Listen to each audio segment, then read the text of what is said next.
Так, бисмилля, ассаламу алейкум ва рахматуллахи ва баракатуху. Доброй ночи, уважаемые зрители, подписчики. Что-то у нас связь сегодня слабая, в отличие от вчерашнего. Ну, надеемся, что все наладится и мы сможем немножко поговорить с вами сегодня о той самой книге, которую вчера немножко мы... Это новейшие географические и исторические известия о Кавказе, собранное и пополненное Семеном Броневским. Москва, 1823 год. Вот здесь, конечно же, есть...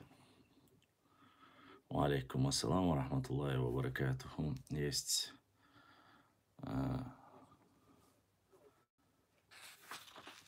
небольшие параграфы, конечно же. Вот, и хотелось бы непосредственно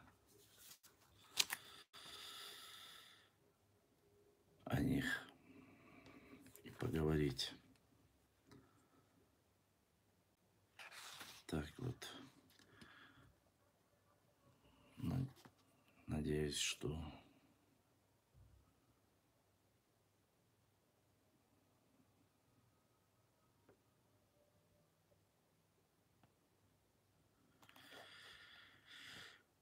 вот. Так вот, здесь в этой книге есть подразделение, именно графа, которая называется так по именем главных их деревень там и так далее. Проживают так, грузинская.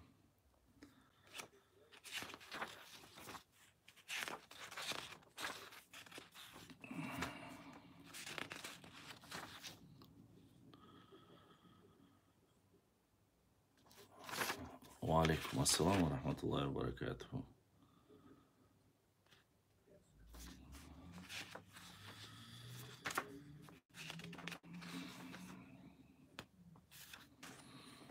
Так вот, подразделение, которое называется здесь кисты, на странице 171, чеченцы или шишены. Вот непосредственно это описание нашего народа, и чтобы у нас не было общения только в формате вопросы начинают говорить некоторые нарнийцы. Алейкум ассалам. Вот, чеченцы или шишены. Чеченцы, называемые также от соседственных народов мичикизами, граничат к северу селения гребенских казаков, отделяемыми Тереком, к западу брагунскими владениями, с Малою Кабардою, с ингушами, карабулаками, к полудни с снежным хребтом гор, к востоку с андийским аварскими владениями, входящими в Лезгистан, и с аксаевскими кумыками, от коих отделяется рекою Аксаю.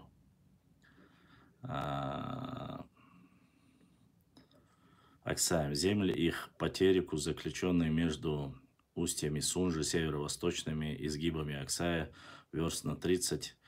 Расстояние расширяется к высоким горам, на полдень ими крайними пределами, на восток вершинами Аксая, на западе вершинами реки Фаршами. Левый берег Аксая, левый берег Аксая принадлежит чеченцам. Нижняя часть всей реки параллельно с Териком, текущие, находящие во владении аксаевских кумыков, начиная от средних и нижних частей правого берега Сунжи, заселенной чеченскими деревнями.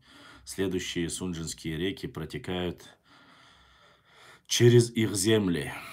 Какие вот, Башлам, ты в Ютубе будешь делать эфир. Я буду делать эфиры в Ютубе и в Телеграм, пока вот сейчас у нас есть доступные, как вы знаете, вот эти доступные каналы. Брат Ибрагим вот предоставил нам площадку YouTube. И у нас есть плюс еще телеграм-канал. Реки, которые были непосредственно в чеченских землях, здесь они перечисляются тоже. Фортан или Мартань. Это, не забывайте, говорит Семен Броневский в 1823 году. Книга напечатана. Здесь не забывайте, как раз таки много раз мы говорили, что Фортанга иначе называется Мартанка. И вот это подтверждается непосредственно работами самого Семена Броневского. Фортан или Мартань отделяет их от карабулаков. Русский Фортам, Аргунь или Быстрая также. Также речки Озерная, Сосновка, Мякишева, Белая, другие меньшие находятся внутри чеченских владений.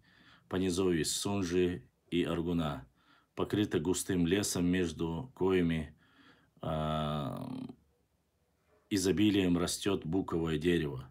Земля чеченская гористая и пресекаемая множеством горных протоков водороин. Образуются глубокие ложбины, тесные проходы, которые служат чеченцам вместо крепостей для охранения от внешнего неприятеля. Между кистинскими наречиями чеченской диалектов наиболее разъяствуют от коренного языка и нрава сего колена, отличается его от всех кавказских народов. То есть язык, который непосредственно наш кистинский, как они говорят, делится на диалекты, и она отличается очень сильно от всех остальных кавказских народов. Вы меня немножко простите, но здесь написано, вы знаете, дореволюционным языком, поэтому мы читаем немножко так. Читать я умею все равно, но бывает, что некоторые слова звучат немножко иначе. Это дореволюционная книга, поэтому она звучит именно так. От всех кавказских народов злобою, хищностью и свирепым бесстрашием в разбоях, составляющее главное ремесло чеченцев. По сей причине соседство их с российскими границами почиталось весьма беспокойным. Так что сношения с ними других не бывает, кроме воинских или временной и притворной их покорности, которая при первом удобном случае опять превращается в обузданную наглость. Со времен императора Петра Великого для усмирения чеченцев предпринимаемы все те люди, которые начинали говорить о том, что поход Петра I был якобы первое столкновение с чеченцами, это является недействительностью или якобы принадлежало другим народам, приписывали, что выступали они. Однако сам Семен Броневский указывает, что со времен Петра Великого, то есть вот эта экспансия, завоевание и противостояние между чеченским народом, новчим народом описывается уже в этой книге. Это, значит, первая половина 19 века. Со времен императора Петра Великого для усмирения чеченцев предпринимаемы были неоднократные воинские поиски, из коих знатнейшие ученые в 1718-1722 году казаками войска донскими внутри жилищ их на Сунже и Аргун, ровно как и в 1758 году регулярными войсками, и после каждого поиска чеченцы приведены были в присяге. запомните даты, которые, говорит, непосредственно указывают. Смотрите, валикум ассалам. Здесь указывается, что царская Россия, и перечисляются даты. Это очень важно, кому, чтобы вы понимали, когда перечисляется со времен Петра Великого, то не забывайте, Петр, альхамдулилlah, Петр I, если я не ошибаюсь, в 1725 году уже не является, умер в 1725. Первое сопротивление здесь указывается 1720, Дейл Маршалл в 1718, второе в 1722, третье в 1758 году регулярными войсками. Потом каждый раз, говорит, заставляли сильно по натискам, войною заставляли присягать, но они отказывались от этой присяги, потому что стоило им чуть-чуть как бы укрепиться, валикум ассалам, укрепиться, они опять же стремились к свободе. Ровно как и в 1758 году регулярными войсками после каждого поиска чеченцы приведены были к присяге. Генерал-майор Демедем в 1770 году покорил сунжинских чеченцев оружием, принудил их дать аманатов, которые с того времени возобновляются в знак подданства, и чеченцы сии потому названы мирными. Вот, как раз спрашивали, очень часто задавали вопрос по нашей истории, почему их называют мирными. То есть это те чеченцы, плоскостные чеченцы, которые живут в низовье, которых были взяты, у этого народа были взяты аманаты, дети, и после чего, конечно же, они стали мирными. Сам Семен Броневский указывает это в этих документах. Когда в 1785 году появился у них известный лжепророк, и начинается вот уже, кстати, Семеном Броневским тоже указывается. Смотрите, как описывается. В 1785 году появился у них известный лжепророк шейх Мансур, возмутивший горские народы против России. То послание было, то после были на Сунжи, послан был на Сунжу отряд войском до 3000 под командованием полковника Пьери, который по неосторожности 3000. Запомните это число, потому что некоторые говорили, что с полковником Пьери были 600 человек, 800 человек, в разных источниках указывают. Здесь же Семен Броневский описывает, что с полковником Пьери было до 3000 человек. Пьери, который по неосторожности, столь часто вредящий мужеству, зашел в лесистые дефиле, оставив тыл свой без прикрытий, отчего сей поиск был неудачен, и отступление последовало с нарочитою потерей по числу отряда. Это как раз-таки говорится о шейх Мансуре. Причем большая часть офицеры, сами начальники, остались на месте сражения. Такой успех обольстил чеченцев суеверным в них я так понимаю, что написано, самонадеянностью, что они непобедимы и даже невредимы. По словам шейх Мансура, от пушечных ядер, но вскоре даже от пушечных ядер, вскоре потом жестокое поражение ими потерпели от российских войск, умерли иступление новых поборников мусульманства, доказать им наглую ложь их проповедника, который сам попал в плен при взятии Анапы. Не сдался, не забывайте, уважаемые друзья. Здесь написано, который сам попал в плен при взятии Анапы. В сих последних годах, в 1807 году, генерал Булгаков, наиболее причинив им урон, покорил 3 независимых общества: Большую Атагу, Малую Атагу и Гихи, с приписанием к ним деревнями, от коих по приведению к присяге взяты аманаты, так как чеченцы беспрестанно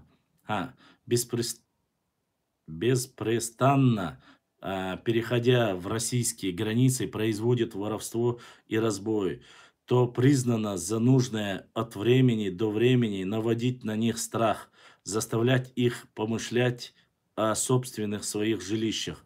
Однако чеченцы, переставшие, переставшие плетневые свои перестроившие плетневые свои деревни, несколько недель опять принимаются за то же ремесло, не щадя ни христианин, ни магометан, и убивая купцов и проезжающих, кое не могли захватить в плен. Чеченцев разделить можно по приличию на мичекизовцев, независимых, на горских чеченцев и чары-мичекиз. Мирные чеченцы, то есть покоренные оружием, дающие манатов, живущие по правому берегу Сунжи в 24 деревнях, из коих главнейшими почитается за сборы места суть. Новый Чечень, большая деревня в 40 верстах от устья Сунжи, приручье, впадающие в правый берег сей реки, за оною деревня одна другой выше и Сунжи, Гаджиаул, Янгент, Джанти, Чеберли, Шебет.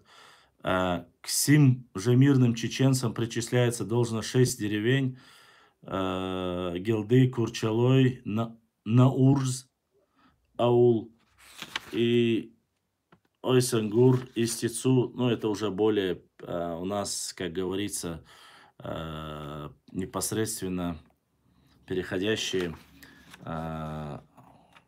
ближе к восточной нашей части. Ну, я думаю, что здесь зачитывать дальше каждому человеку доступ, конечно же, к книге есть. Она, как говорится, из всех чеченских отделений собраться может 15 тысяч вооруженных людей, из чего заключить должны, что население Чеченской области простирается до 20 тысяч дворов. Здесь некоторые, конечно, моменты указываются, и непосредственно являясь царскими исследователями, эти люди описывают на свой нрав, рассказывают, как покорялись, каким образом покорялись, когда появился там шейх Мансур, какие деревни были наиболее.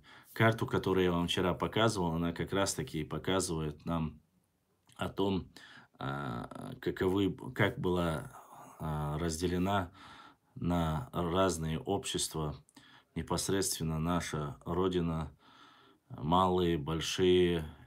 Шлам сам в Ютубе или это трансляция? Нет, я сам в Ютубе, Ассаса. И, по крайней мере, пока я вижу ваши вопросы, и, насколько я знаю, вроде бы я сам здесь нахожусь. Вот, непосредственно. Но надеюсь я, что в дальнейшем, конечно же, мы можем посмотреть и сделать сравнительный анализ. Вне всякого сомнения, период Кавказской войны и вообще прихода. Самое интересное, важное, что моменты, которые здесь указываются о шейх Мансуре, указывается о походу Башлам вообще не видит мои сообщения. Расул Альдеев. Да вижу, нет в Ютубе. Нет, в Ютубе невозможно, не знаю. Я вижу, читаю, просто я зачитывал книги, но мы можем здесь, конечно, как инста-эфир заходить. Ну да, в Ютубе это невозможно. Можно здесь отправлять вопросы, но вчера я проводил в Телеграм-канале, вы попросили, чтобы мы как бы одновременно могли здесь, в YouTube-канале. Поэтому мы сегодня проводим трансляцию. Это первая трансляция на YouTube-канале. Вот. Доступ нам дал наш брат Ибрам. Башлам эфир еш, карч, документ, гайтло, YouTube, Instagram, чуасан. Да, конечно, здесь есть обратная сторона. Мы можем показать. Я же вчера вроде бы показывал. Вот сейчас, если переключить, если я не ошибаюсь, видите, это задний план, это внутренний план. Если вы хотите, я могу сейчас Нормально, оставайся здесь. Я могу вам показать карту, которую как раз-таки сейчас Я поставил немножко на зарядку телефон. Давайте сейчас я вам покажу ту самую карту. А вот в этой книге, которая указывается, ва алейкум ассалам ва рахматуллахи ва баракатуху. И сейчас я вам постараюсь показать. Ага. Сейчас мы вам покажем те области, о которых говорится непосредственно. Так, сейчас.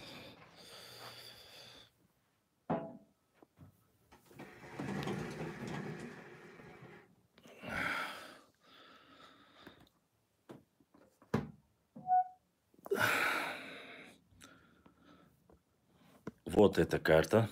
Вот она лежит у меня на столе. Вы видите ее. Кучу было, но Телеграм, в Телеграме мы можем проводить. Сейчас немножко у нас в Телеграме подписчики наберутся, мы обязательно. Вот эта книга, в которой вот эта карта есть, вот вы видите, да, ее? Смотрите, вот эта карта, которая как раз-таки указывает нам эти моменты. Смотрите, чтобы было вам видно, чтобы было понятно. Владения аварские, видите? Сегодня некоторые норнийцы пытаются нам сказать, что якобы находившийся вот здесь район, вот здесь этот район, в котором Шаройский район находится, что он был якобы под Нуцалами. Вот эта местность, но мы видим прекрасно. Вот дидойцы, которые граничат с нами в Шаройском районе, даже на дидойцев не распространялось владение аварское.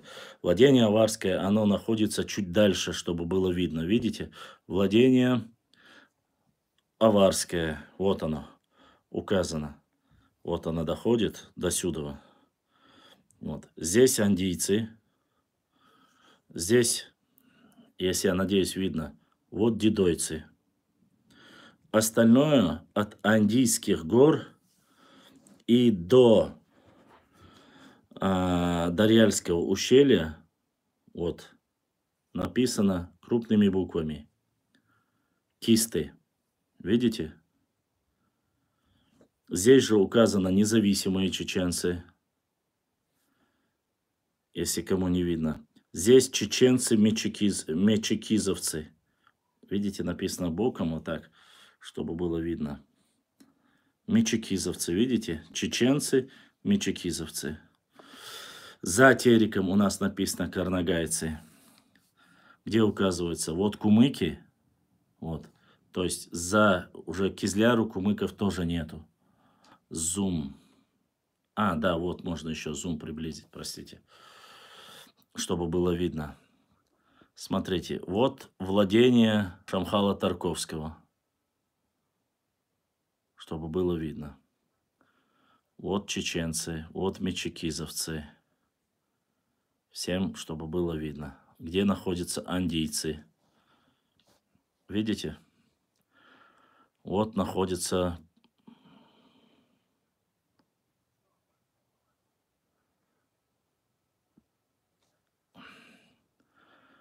вот, чтобы было видно. Вот дидойцы.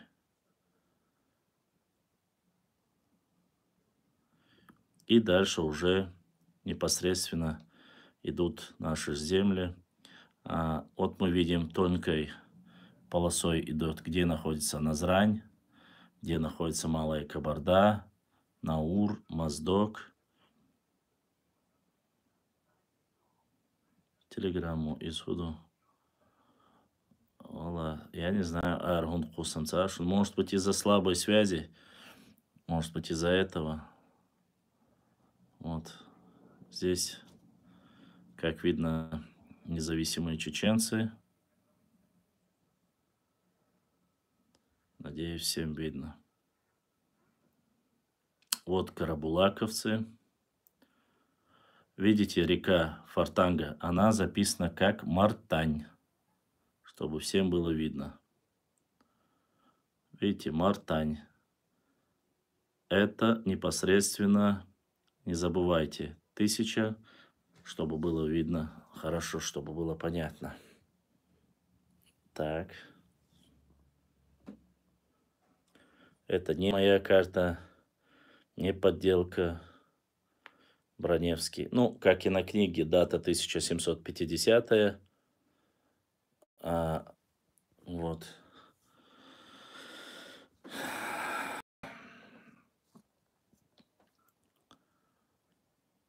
Вот, чтобы было видно.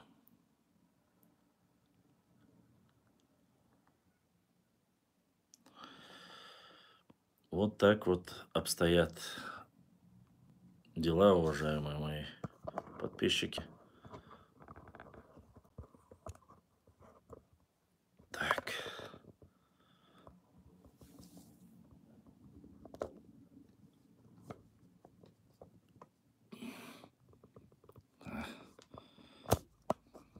Чтобы было видно. Да чтоб тебе пусто стало. Как же сделать так, чтобы можно было... Вот так. Вот. Вот. Мгм. Карты мы тоже потихоньку будем с картами налаживать дело. Вот у нас пока и материалы, и атласы тоже, которые прислали, есть. Ну, я не знаю, честно, по ходу со временем то ли поменяли название, то ли не поменяли, но дело в том, что еще в начале 19 века она называлась Мартань.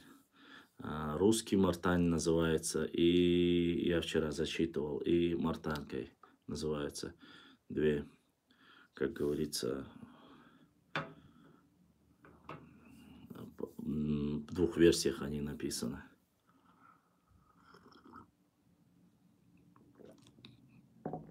Вот. Мы, если у вас возникают вопросы, вы задавайте просто-напросто. Как говорится, первый блин комом мы постараемся сделать так, чтобы смогли и здесь отвечать. Правда, в телеграм-канале можно выходить в эфир, показывая и аудиозаписи отправлять. Здесь можно отправлять только, мы знаем, вопросы. Вопросы и отвечать на вопросы тоже одновременно. По крайней мере, я не видел такого формата, чтобы можно было, или может быть есть, она немножко иначе называется. Вот. Что важное в этих картах?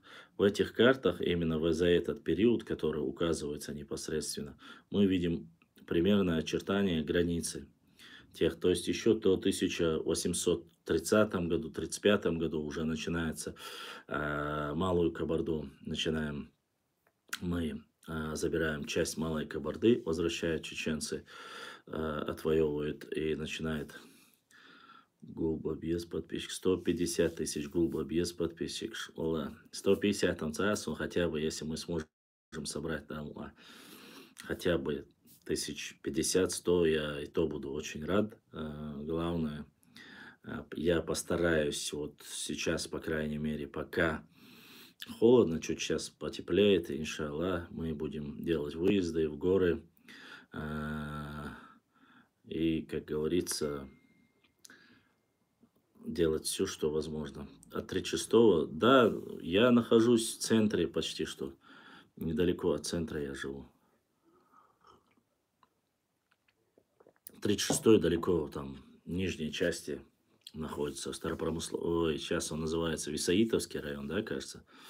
В этой части находится. А я проживаю, ранее он был Ленинским, теперь Ахматовском районе города Грозного. Вот. Где находится корпус ЧГУ. То есть я еще со студенческих лет остался вот на этом месте. Как переехал в город, я переехал еще студентом в город, кажется, в 2003 году или 2004 году я переехал в это время. И с тех пор живу, учусь, работаю здесь. Башлам Инстаграм, чуабол, хай подписчик, Ютуб, чу подписываться. Ютуб канал. Я сказал, я честно сказать, всем говорю, всем я вас прошу, если вы кого-то знаете из наших, напишите, скажите, что сейчас у нас эфиры идут на YouTube-канале, на Telegram-канале. Поэтому я буду рад всех вас видеть. Просто вы напоминайте мне свои имена, чтобы я знал. Если что-то, кто-то захочет проводить дебаты с нами, непосредственно захочет поговорить об истории, ну, мало ли, поспорить там, мы без всяких проблем, есть Telegram-канал, мы сможем там зачекиниться, как говорится, зачатиться. Там можно отправить, мы вчера с Ибрагимом тоже пробовали, можно видеть и говорить, как и на Инстаграм-площадке. Ну да, подписчиков там мало. Сегодня мы включили непосредственно комментарии. Новые посты там можно тоже уже непосредственно комментировать, лайкать можно, если я не ошибаюсь, там, ну, разные смайлики и так далее, и тому подобное. Это все уже есть у нас в Телеграм-канале, можете подписаться. Ибраим часто закидывает здесь ссылки на это, как говорится, пространство. То есть Инстаграм, подписчики, Ютуб канал, подписаться. Я всем это говорю, но у нас очень, честно сказать, очень непонятная, разношерстная аудитория. То есть, когда им говоришь, переходите на YouTube, многие не знают, что есть формат YouTube, но или же знают, или же просто еще не привыкли, никто не хочет отказываться по ходу. Ну, это предположение от Instagram, многие в шоке. Конечно же, многие миллионы людей, которые работали, делали рекламу в Инстаграм, вот решается этой привилегии, и непосредственно не только этой привилегии, но и, конечно же, многих ненужных материалов, конечно, предупреждали, говорили. Мы с радостью приглашаем сюда на YouTube эфир. Как вы сейчас пишете, можно записывать, отправлять вопросы, и мы будем, иншаллах, отвечать. Также нашу еще книгу Хасана Бакаева мы не закончили. У нас есть поиски утраченной реликвии и с чеченским оружием, есть и Тени вечности Ильясова книга, Гурама Гумбы книга есть у нас, Нахи. То есть материала очень хорошего, очень много у нас. YouTube канал, ссылка, хватит из Инстаграм. Ну, если работает, конечно же. Здесь ты не все вопросы зачитываешь, как в Инстаграм. Расул, те, которые появляются, то, что я вижу, я сразу зачитываю. Во время, когда я читал, я не мог здесь. Дело в том, что вопросы появляются и пропадают. Вот видишь, сейчас появился вопрос, или там сообщение, и оно пропадает. У вас оно показывает, как подряд идет. У меня же не показывает он. Он мне раз показал, 2-3 секунды оставляет и пропадает из-за этого. Но сейчас нас еще мало. Наверное, когда будет больше вопросов, больше людей будет, оно будет немножко иначе. Конечно же, работа идти. Вот. Ты можешь пролистать вопросы. Пролистать могу. То есть Инстаграм. Ну, я вот здесь вижу. Просто я здесь на работе, сам живу в селе, написал Расул Альдиев. Башлам, Инстаграм, Башлам, место, где ты живешь, Расул Альдиев. Я вопросы вижу, вот пролистать. Ты можешь пролистать. Да, я могу пролистать и показать, если я вдруг пропустил вопросы. Я прошу вас прощения, вы меня простите, я даже не знаю здесь, как многие функции работают, но потихоньку научусь, все понемножку, как говорится, ситуацию. И по материалам, конечно же. Несмотря на то, что... Да нет, я просто сказал, что можешь пролистать. Все, понятно. Понятно. Что касается разоблачений и все остальное, материалов, они у меня есть. Их я буду в Телеграм выкладывать, в ВК выкладывать, пока вот эти две платформы работают. Вот. Через VPN, смотрите, проблема в том, что то, что вы делаете через VPN, оно очень сильно тормозит, это раз. И во-вторых, там есть некоторые нюансы. Башлам, пока есть время, книгу можно почитать. Какую книгу хотите вы, чтобы я зачитал? Пока есть. То, что вы скажете, мне не проблема. Я могу взять, зачитать параграф любой, который вы хотите, который вам покажется интересным. Никаких проблем с этим нету.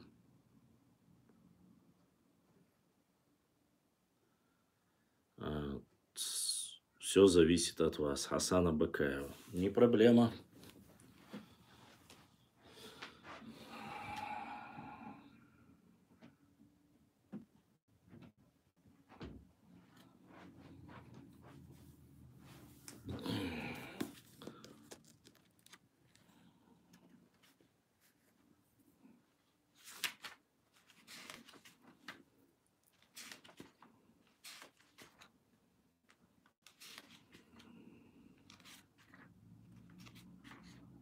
Руслан Бузик вешается даже на YouTube, чувак, канал есть. Не понял я вопроса. Что ты говоришь там? Вазутанов вешает висят деш. Гейн watch YouTube. Да, канал что? Вешать деш, пая? Наверное. Я не знаю, честно сказать, я уже давно не смотрел. Я думал, он прекратил.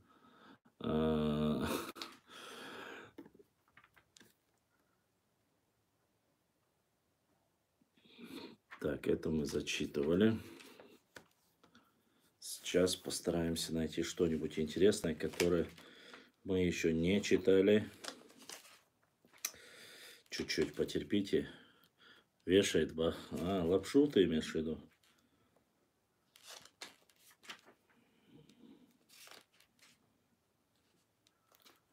Хар канал Хаю. Я ханак вастию. Хар канала Ибраим синю. Сделал Ибраим. Вот он мне дал доступ к нему. Теперь Ярканала Вайгаю.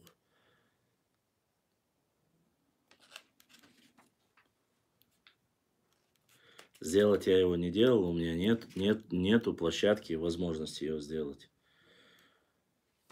Ну, смотрите, здесь есть Летипри, основатель династии урарских царей. Ассалам алейкум, ва алейкум ассалам.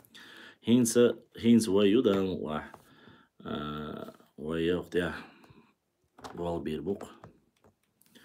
Вежри, сацачо диехар душук, послушайте. Ашшуна, прежде чем начать, Ашшуна в плане того, что когда-то, я знаю, что многие сейчас этого болтуна, балабола спрашивают, рассчитывают, точнее, на его сказки. Я никогда никого не обманул. Это раз. Во-первых,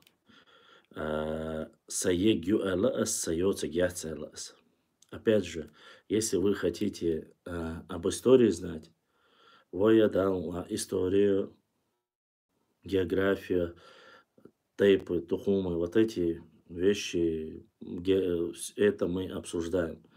Личные, как говорится, личную мою жизнь, если кому-то интересно, я ее не обсуждаю в информационном пространстве, женатый я, дети я и все остальное. Единственное, кого я упоминал, это обычно свою мать, потому что она очень сильно переживала и в эфире всегда следила за мной. А так, остальное, остальное, вот если вы сейчас спрашиваете вопрос о том, хаю яци харканала, хинс дуинда саю харканал. Это сейчас нам уже передал, Ибраим уже отдал, и мы работаем его. Раньше у меня не было его. Раньше Ибраим транслировал только Инстаграм. Снова же никакие политики, молитики нету. Если нас не трогают, если нас не задевают, если нам не говорят о нашей истории, не врут о нашей истории, 18-19, более ранних периодов. В последнюю новейшую историю я даже не влазю, потому что никого бы не задеть и никого не оскорбить, ничего не было, чтобы лишних проблем, чтобы никому. Ибраим Кучуаву. Поэтому Хинс Дуин, да, вот вчера я, с вчерашнего дня пытаюсь как-то провести эфир, и вот работаю здесь, и надеюсь, что получится. Если не получится, мы потихоньку, конечно же, можем перейти и в Телеграм. Там можно проводить, как говорится, и дебаты, и остальное. Так, делаешься. Сейчас. А что в ранних источниках? А что в ранних источниках? В каких ранних?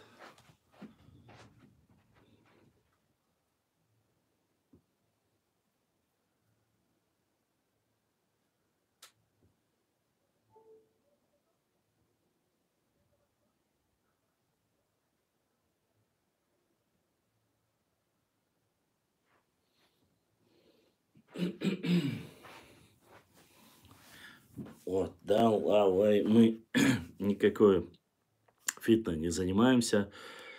И опровергать ложь и наговоры, вот это мы можем. Летипри, основатель династии урартских царей. Судя по древним источникам, первым царем Урарту является Арраму, 859-844 года до нашей эры, чья столица располагалась в городе Арзашку.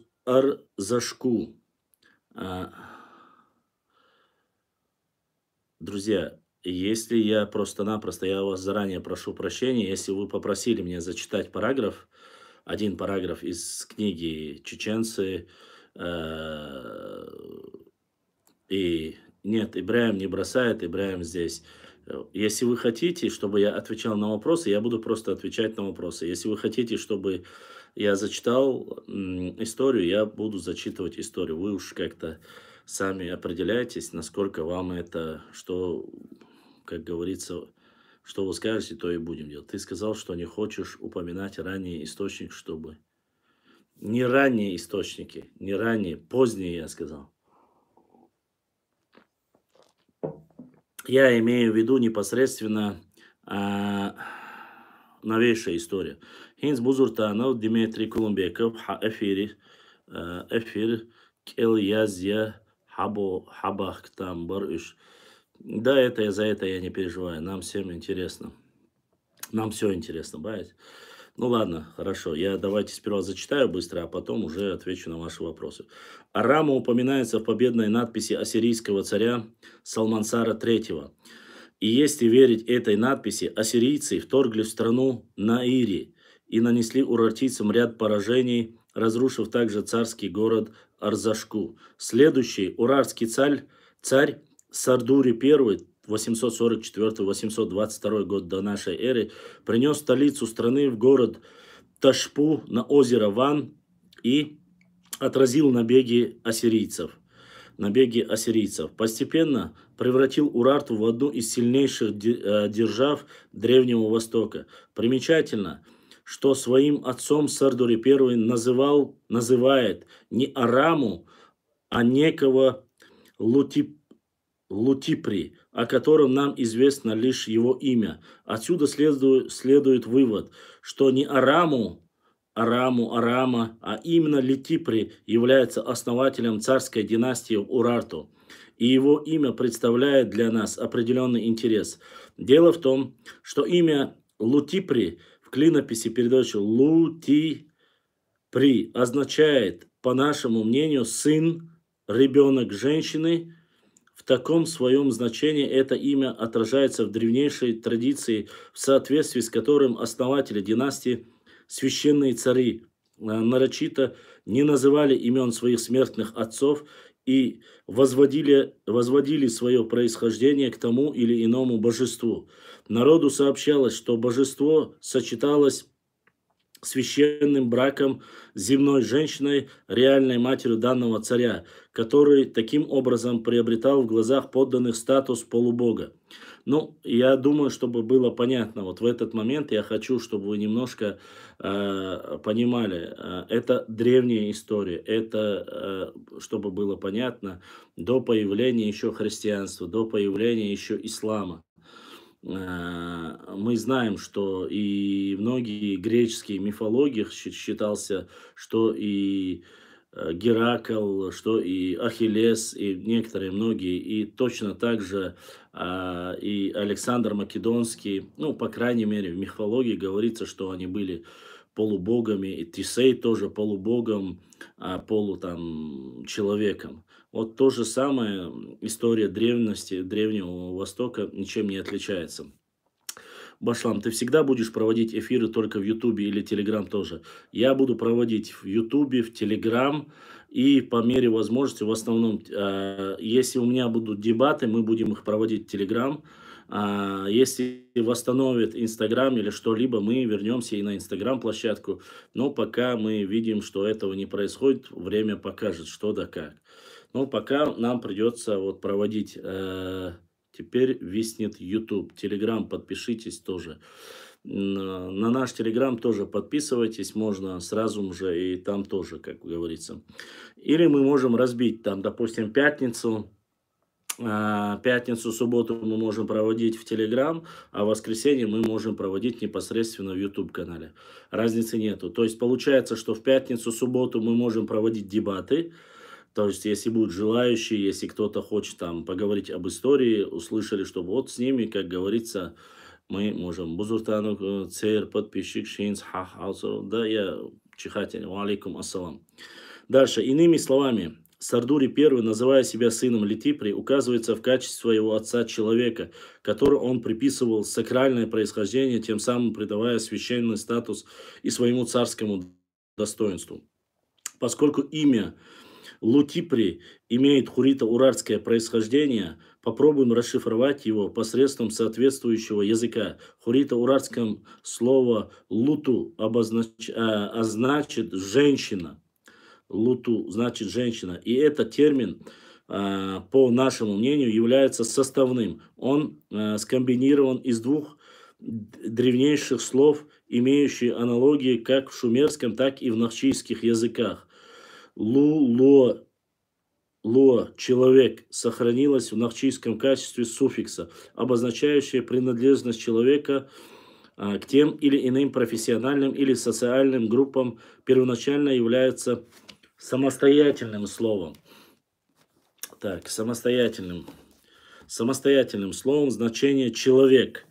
И те, самка, различных нахчийских диалектах и говорах употребляется в форме тес, те, се. В шумерском мы обнаруживаем созвучное разбираемому термину слово ту в значении жена, богиня, госпожа. К примеру, супруга божества неба Она в шумерской мифологии носит имя Анту, то есть жена Ана, и одновременно с этим богиня госпожа неба. Слово лу-ло в хуритском, урартском пока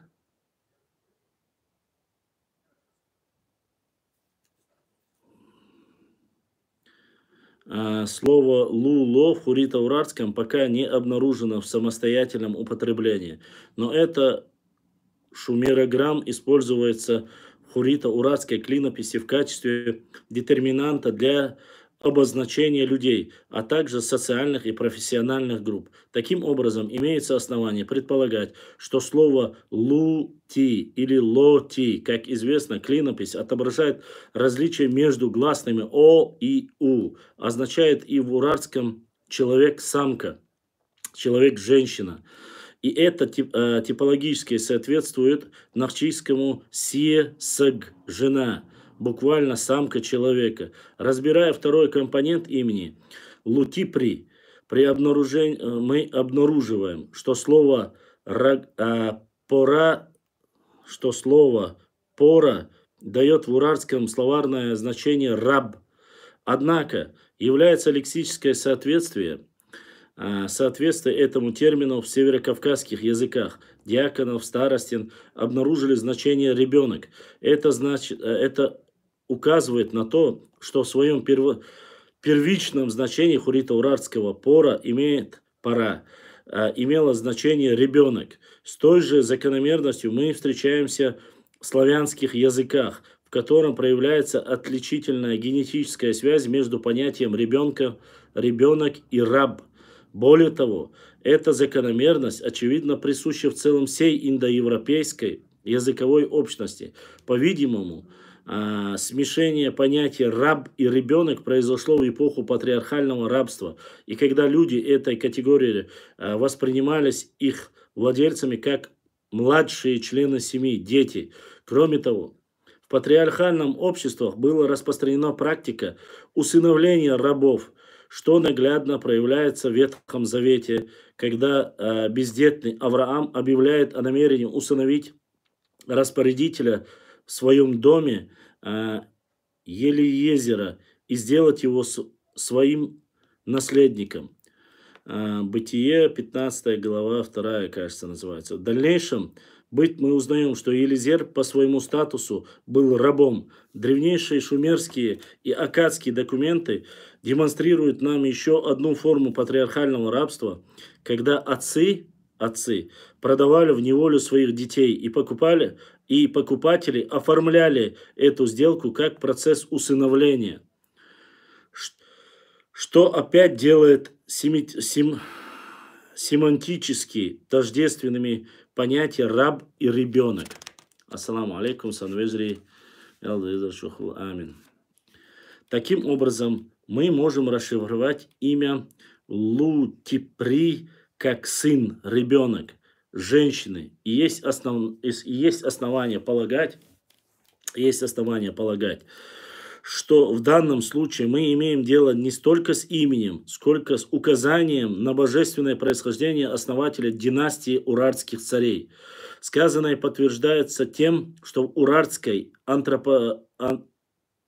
антропонимии мы больше не сталкиваемся с именем Лутипри, и это указывает на уникальность этого мифического или реального человека в сознании урартийцев.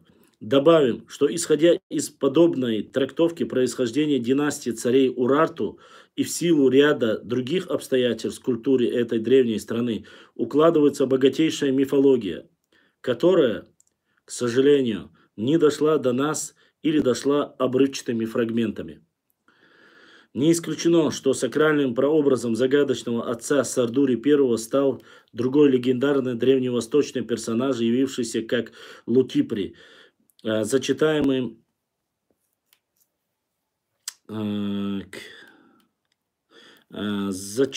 царской династии и создателем империи. Речь идет о Саргоне, Шарумкене, древнем 2316-2261 года до нашей эры, основателем Аккадского царства.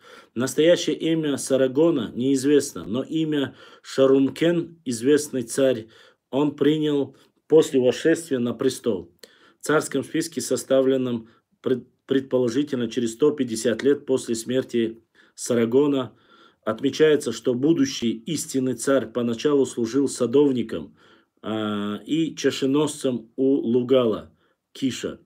Поздняя эпическая традиция утверждала, что Саргон был сыном девственной жрицы, и имя ее отца нигде не упоминается. Предание лишь отмечает, что брат его, отца, обитал в горах, что, по мнению исследователей, указывает на то, что отцом Саргона представлен какой-то горный бог. Здесь следует отметить важную деталь. Горный бог в семитских мифологиях – это, как правило, божество солнца. К примеру, западно-семитский Эла Габал, Эла горный, почитался как божество солнца. Я хочу, чтобы вы обязательно... Расул, как Инстаграм исчез, Ютуб тоже забарахлел. Я хочу, чтобы вы немножко прислушались название, это тоже очень важно. Эйла Габал, это горный, это Эйла горный, почитался как божество солнца и в античную эпоху был известен под именем Гелио Габал, солнце горное. Таким образом, Сагон в восприятии своих современников и потомков считался сыном божества, сыном солнца, что придавало в глазах священный статус как его царству, так и основной им солнечной династии царей Аккада. Знаете, что я заметил, уважаемые друзья, сейчас, чтобы более или менее немножко статус, это немножко, конечно, мы отходим от общей истории, и все же многие вещи не изменились. Каждый, кто бы не приходил к власти, без разницы, Башлам, хотел бы осведомиться, с каких пор или в каком году впервые упоминается название, местность Хакала, источник, где упоминается. Мы посмотрим, обязательно я посмотрю. Но я, насколько помню, с начала 18 века, насколько я знаю, упоминается, но насколько это достоверно, нужно тоже проверить. Так что мы посмотрим, проверим. Что я хотел сказать, кто бы ни был у власти, будь это древнеуральские, шумерские, аккадские, греческие или другие божества древней цивилизации, почему-то кто бы ни пришел на престол, хотел быть всегда сыном Бога или полубога, представиться какой-то вот, возвести себя в ранг такого сверхчеловека и тем самым вот мистически воздействовать, не знаю, на своих подчиненных. Это мы видим и в Древнем Египте, это мы видим и в Греции. Вот. В Древнеримской империи, конечно, тут уже немножко меньше, но остальные языческие культуры, какой бы воин ни был сильный по духу, воинственный, его сразу причисляли к какому-то лику святых, так сказать, и он был сыном какого-либо божества. Вот. По всей видимости, образ Саргона Древнего, живущего через много столетий после него, Лутипри, является отражением какой-то древней устойчивой традиции. В соответствии с этой традицией, тот или иной создатель династии или царства объявляется сыном женщины, без упоминания личности отца. Ну вот как раз то, что мы говорили. А если последний упоминался, то прямо или хотя бы намеком отмечалось, что родителем царя является божество. Ну вот, я, честно сказать, не зачитывал еще до конца, но, как мы видим, здесь это тоже, как говорится, указывается, и видно, что люди, люди, не скажу, кто был у власти, почему-то должен был, откуда Хасан собрал эту информацию. Послушайте, в конце каждого, в основном, параграфа я зачитываю использованную литературу, называю фамилии, источники называю. Если вы чуть-чуть подождете, я вам зачитаю. Там остался один листок, чуть-чуть подождите, и обязательно вы узнаете обо всем этом. У вас, может, ГБ трафик закончился, может. Я не знаю, у меня вроде бы трафик есть еще немножко, но пока, по крайней мере, здесь есть. Я могу, если вы хотите, перейти и в Телеграм. Если вы хотите, можно и в Телеграм попробовать. Но пока так вот. Интересно отметить, что подобное сакральное родословное известно и в нахчийской мифологии. Так вот, смотрите, уже мы сравним урартское и свое более современное. Известно отметить, что подобное сакральное родословное известно и в нахчийской мифологии. В образе нардского солнечного героя Сеска Солсы, чье имя обозначает Солса, сын женщины, Сиесег на чеченском женщина, буквально самка человека. Что касается имени Солса, то оно, очевидно, является заимствованием и, судя по всему, представляет собой в нахчийском древнейший индоевропеизм, значение солнца. Можно предположить, что, как и в описании выше примерах в образе Сеска Солсы, мы имеем дело с сыном женщины,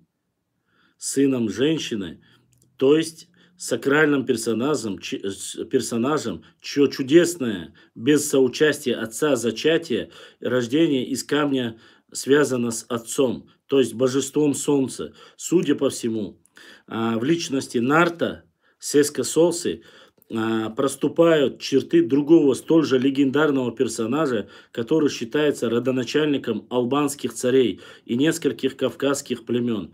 Для обоснования этого предположения проведем довольно длинную цитату из истории страны Алуанг Моусеса Каланкатуци. Здесь начинается история княжества страны Алаунг от начала сотворения человеческого рода до царя армянского Валаршака, о проживающих близ высоких гор Кавказа мы не можем ничего достоверного рассказать слушателям. При установлении порядка у жителей северных он создал представителей пришлых диких племен, живущих в северной равнине и у подножия Кавказских гор, в долинах и ущельях к югу, до того места, где начинается равнина, и приказал им прекратить разбой и вероломство, платить покорно царство подати. Затем царь назначил им вождей, правителей, во главе которых по приказу Валаршака был поставлен некто из рода Сисака, одного из потомков Иофета. Чтобы вы знали, Иофет считается сыном пророка Ноха, алейхиссалам. Некто из рода Сисака, одного из потомков Иофета по имени Аран, который унаследовал долины и горы страны Алуанг, от реки Ерасх до крепости Хинаркерт. Из его Арана, мягкого нрава страны, это была названа Алуанг, ибо из мягкого нрава звали его Алу. Многие храбрые и знатные из потомков этого Арана, говорят, были назначены Валрашком, партевом наместниками-тысячниками. От его Арана сына произошли племена Утийского, Гардаманского, Цавдейского, Гаргарского княжеств. До сих пор указание родословной. Как мы видим, родоначальником царей Кавказской Албании оказывается некий Сисак, о котором известно лишь то, что он потомок Иофета. Имя Сисака удивительным образом совпадает с именем главного героя навчийско-нардского эпоса Сеска Солсы. Кроме того, бесспорным представителем то, что прозвище потомка Сисака, царя Арана, Алу, собственно и означает на хурицко-урартском и нахчийском царь, повелитель, князь, и не имеет ничего общего с армянским или расшифровкой значения нежный, сладкий, кроткий. С позиции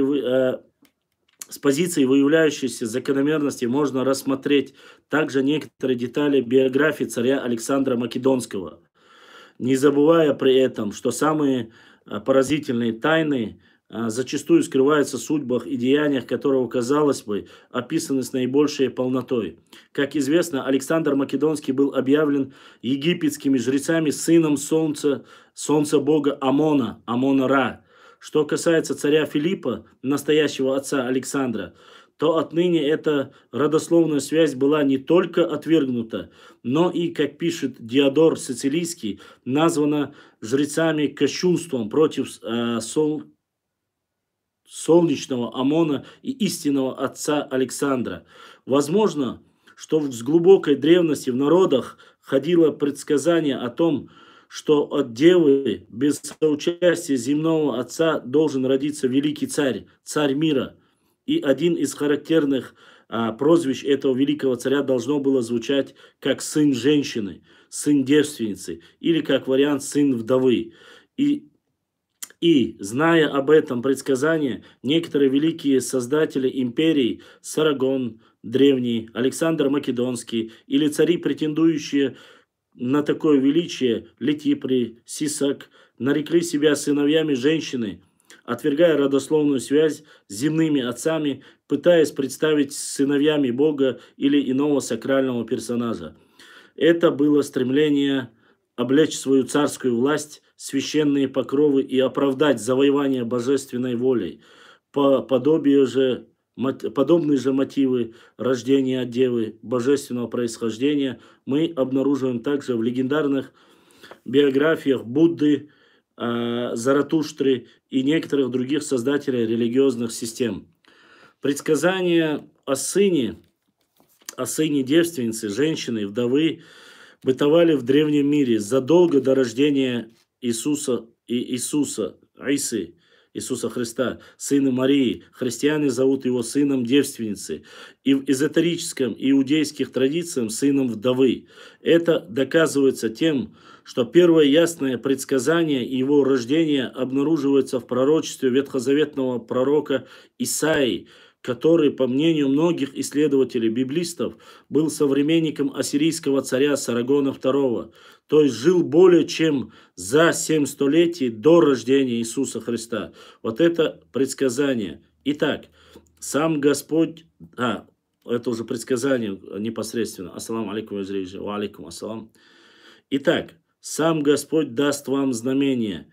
Сие дева в чреве примет и родит сына, и нарекут ему Иммануил. Вполне допустимо считать, что такое пророчество бытовало задолго до Исии. Во всяком случае, многие исследователи Библии полагают, что они известны, по крайней мере, за 15 столетий до рождения Иисуса Христа. То есть в середине второго тысячелетия до нашей эры. Таким образом, у нас есть основания предполагать, что одно из подобных предсказаний было известно также в хуррито-урартской среде, что отразилось в имени Лутипри, таинственного основателя династии царей Урарту. И вот один из наших подписчиков, мы уже закончили, использование литературы, спрашивали, откуда взял Хасан Бакаев. Это первое использование диаконов, сравнительное с чеченского Арцшаха, тогда Меликашвили, Албрехт Гетце, диаконов, Дешириев, дальше Меликашвили, диаконов, Фасмер, Гемрикадзе, Авдеев, история Древнего Востока, шумерский термин, Овчинникова, Дюмезиль, Мальсагов, Гемрикадзе, Гемкрилидзе, Иванов, Моусес Каланкатуци, Батяна, Дешириев, Моусес. И здесь их 23 ссылки, и все 23 ссылки я вам зачитал. На сегодня, я думаю, по книге нашего уважаемого историка Хасана Бакаева мы Башлам говорит, от Иафета произошли кавказцы. Ну, есть такая, конечно же. Я не могу сказать, что кавказцы. Там в основном иафедитами называл Мар, кажется, некоторые народы Кавказа, которые себя считают потомками Ноя, пророка Нуха, алейхиссалам. Так вот, что я хотел сказать. Многие вещи, конечно, я еще не дочитал до конца, до параграфа. Мы видим, что совпадение, совпадения, будь то предсказания шумерские, урартские, вот разные зачитали, сравнительный анализ с Эске-Солсой, вот нардский эпос. Вот это вот, и называя себя, что они произошли от женщины без мужчины, я, честно сказать, оно, конечно же, немножко указывает, как раз-таки они передаются вот эти сказания друг от друга.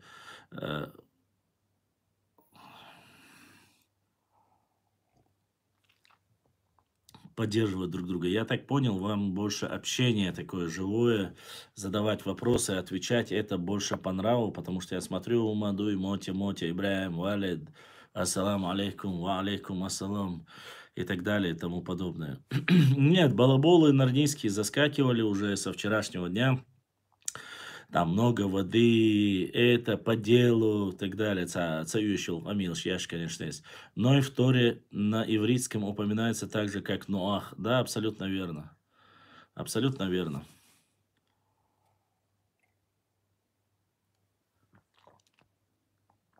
Есть такое дело. Идеальная связь не виснет. М, Не знаю, друзья. Говорят, от Сима произошли семиты, от Иафета произошли кавказцы, европейцы, от Хама произошли африканцы. Очень неплохая теория, то есть у нас автоматически азиаты от кого появились, интересно. Вот это немножко смущает, то есть монголоидная раса, от кого-то же они тоже произошли.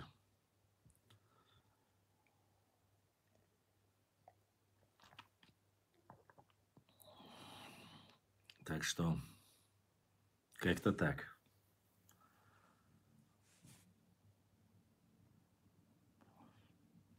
Много, конечно, указано разного, но чтобы вот такую информацию, если я посмотрю твой эфир, стану ли я кадыровцем? Не знаю. Если можешь посмотреть. Мне без разницы, такие вопросы можешь задавать. Мне без разницы. Я не переживаю. Башлам, человек, которого звали Кавказ, он реально был? Ну, говорят, что да. Грузинские источники говорят, что да. Главное, чтобы Халхаем не стал. Я, честно говоря, не переживаю, если вы даже задаете такие вопросы. Но тот, кто верит этой баранте, пожалуйста, ваш уровень одинаковый с этим человеком. Вот. А так, моя прошлая жизнь, общественная деятельность, где я работал, как я работал, я ни от кого не скрывал и никогда этого не делал, если вам прямо так уж интересно. Что касается, я же никого не натравливаю против кого-либо. Я никого не стравливал, никого ничего не говорил. Я говорил, не врите о нашей истории, не трогайте нас, больше я ничего не... Говорят, северные монголоидов произошли от Иафета. Говорят, северные монголоиды. Северные монголоиды, это кому ты имеешь в виду? Это Алтай, это Тибет, вот к ним ты имеешь в виду? Индоевропейская раса ты имеешь в виду? Ну, к индоевропейской относятся индусы, те же индусы, пакистанцы, иранцы. Не все, конечно, а те, которые в недоступных местах в горной части проживали. Я же зачитал, да. Твоя правда для них не страшнее потери пригородного района. От Яфета произошли Яджудж и Маджудж. Ну, этого я не могу, извините, у меня нету такой информации. От Яфета ли произошли Яджудж и Маджудж, я не могу сказать. Я такой книги не читал, уважаемые друзья. Подписчики, тут нужно осторожнее быть с такими словами, потому что грань мистики и доказуемые исторические факты, они, если мы упадем, конечно же, в околонаучные такие тематики, верите вы в инопланетян и так далее и тому подобное, но тогда это совсем другое. К науке это не имеет ничего. Абадиев сказал «Ачуч мадуд ингуши». Я не знаю, Изри, что там сказал Идрис. Вот.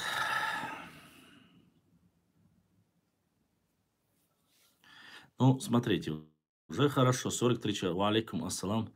Сайд Ялхой, ваша, у меня работает.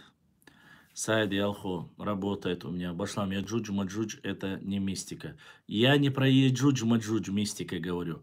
А то, что я говорю, я не могу о мистике говорить, о мистицизме говорить. Я об этом говорю. И говорить, что Яджудж, Маджудж, они появились от сына Нухи, алейхиссалам. У меня нету никаких доказательств и нету ничего подобного, уважаемые мои друзья. Вы уж извините меня, если я как-то каким-то образом Альдеев не было никакого Кавказа, или ни Лека, ни Тагмос. Это все мифы, легенды. Дачкаваз. Ну, если так посудить, и легенды, мифы, если мы не все будем использовать, то объяснить нужно смысл Кавказа в чем. Название, раскрыть это слово. Вот. Башлам, я говорю, что так говорят, что произошло. Расул, я понял, я понял. Но мы должны остерегаться нарнийских сказок. Я очень вас прошу, остерегайся этого. Мы не можем говорить, да, брат Саид, да.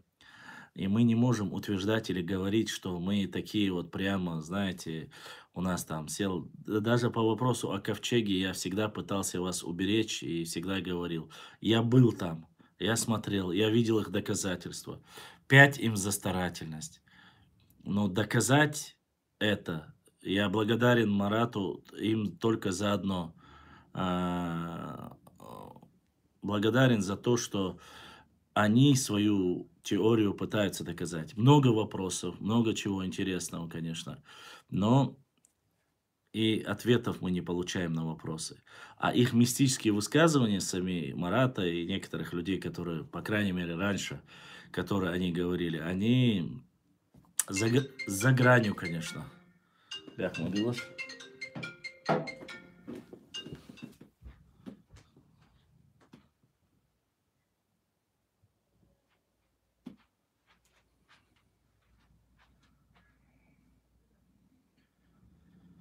Так.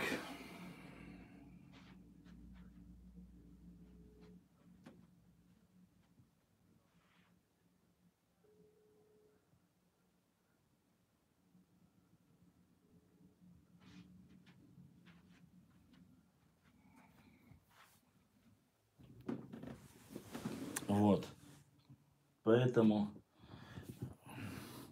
поэтому, уважаемые мои друзья, а, утверждение, конечно бы, кто бы не хотел, чтобы на самом деле ковчег был отсюда. Конечно, это было бы мировой сенсацией. Много вопросов, непонятных очень много вещей, но доказательная база слишком слабая. Слишком слабая. Да и поэтому и вот сейчас с этой же книги Хасана мы узнаем очень многие моменты. Не просто так говорить, мы урартийцы или мы хуриты. Это нужно доказывать, совмещать, историю проверять, какие слова совпадают, совпадают ли, имеют ли они под собой основу. Многие работы уже ученых наших, лингвистов, Халида Ашаева, остальных нужно смотреть. Башлам, фонема F на Кавказе у каких народов была? Э, Я, насколько знаю, F и вообще использовать слово Ф и использовали ее кто только слышал, что ираноязычное оно, не знаю, подтверждение есть или нет. Мы ее не использовали, я знаю. Но сейчас в последнее время очень сильно используем, поскольку религия, нам по религии мы должны использовать. Ты хочешь сказать, слово «Кавказ» употребляли народы на своих языках? Ях дечик абаз деваш резиновый бауди. Название, конечно, у тебя сильное такое, но я хочу сказать, что если ты говоришь, что Кавказ это все легенда, а, что Кавказ это легенда, значит, вот, как говорится, многие мифологии, которые существуют, и ты должен дать этому какое-то обоснование. Что же обозначает? Если это неправда, что произошли Кавказ, Леки и Таргамас, все это не доказать нужно обратное. То есть это слово обозначает именно вот это или это. Вот так нужно. Сайд у меня пишет, что не может принять. Э,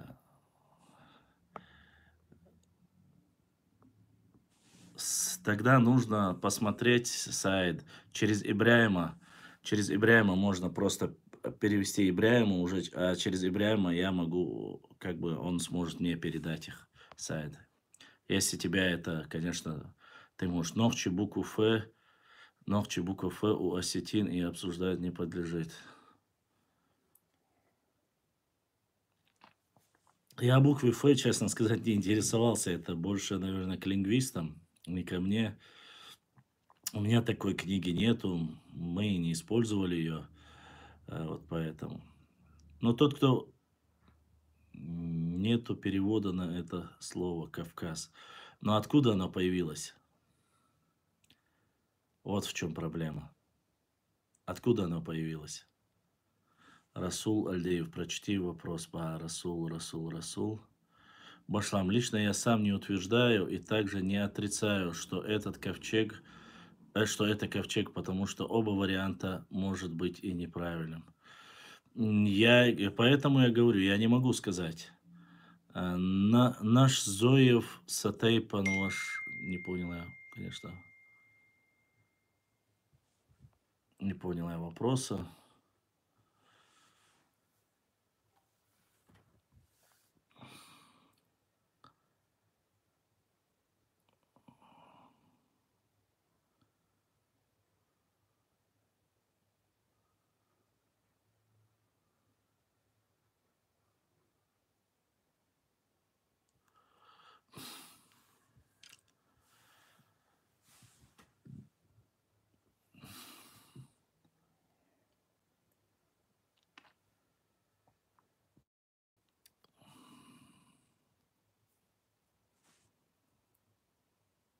Ассаламу алейкум, Сидал Нохчи, ва алейкум ассалам. Про букву Ф обращайтесь к Руслану. Да, я про букву Ф, честно сказать. Ты пролистай так же, как и в Инстаграм, чтобы ничего не пропустить. Хорошо, я постараюсь.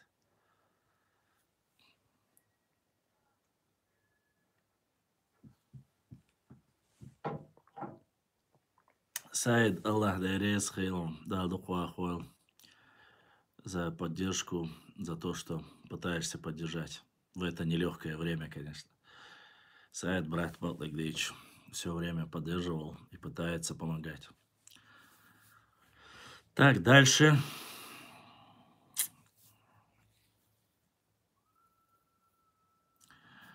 Оба версии, что они есть, не доказаны, конечно же. Не то, что там есть недалеко от Арарата, тоже не доказано.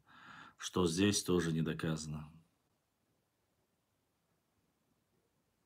Ну, это единственное, наверное, что нас не связывает. Может быть, из-за этого. Хотя, Аллаху алям, я не знаю. Странно, конечно, я вроде смотрю прямо вам башлам. Кто такие гелы, которые упоминается Карл Кох? Ведь гелы это медийский народ скифского происхождения. Я почему-то предполагаю, что гелы ничего иначе, как это один из ногчей наших тейпов Галай. Это вот мое убеждение однозначно. Вот. Галай тейп. Точно так же одни из древних тейпов, как Галай, Уарсуай, Садуай, Варандуай. Вот есть некоторые очень древние наши тейпы, и я думаю, что они столкнулись с этим непосредственно тейпом, и вот назвали от этого гелы. А так другого никакого я просто-напросто не нахожу никакого объяснения. Нет у него просто-напросто иного объяснения. А Карл Кох говорит, что это Галга или Халха. Нет, я очень сильно сомневаюсь в этом. Я не против, даже если бы были. Но скиф, буй, сармач. Бат, скифы это скифы, сарматы это сарматы. Это разные абсолютно. Про них мы тоже обязательно, я вам опять зачитаю. У нас есть очень хороший доклад научный. Моти дал алш ехон нохчи сидол тхаиш. Амин. Амин. У нас есть почти что про всех, про скифов, сарматов. Все это у нас есть. Не забывайте, мы можем по каждому документу. У нас есть очень мощные книги по башням наши. Как с ним связаться. Ибраим, брат, сайд ялхуай алязинон, сайд ялхуа цани связаться, где? Ибраим. Цуантру Ибраим, ба у нас.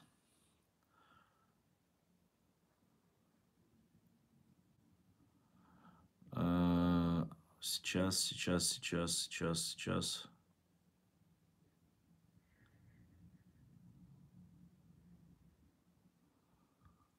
Так, Башлам. Башлам, на телеграм-канале как найти? Я здесь. Ибраим, это сайт Ялху Ачунцани связаться, где? Чтобы тот, кто хочет донатить в Европе, пускай тебе донат скидывает, а собрать ты чаны, что пускай скинут ты чаны, хуйгар хаю цердвощин.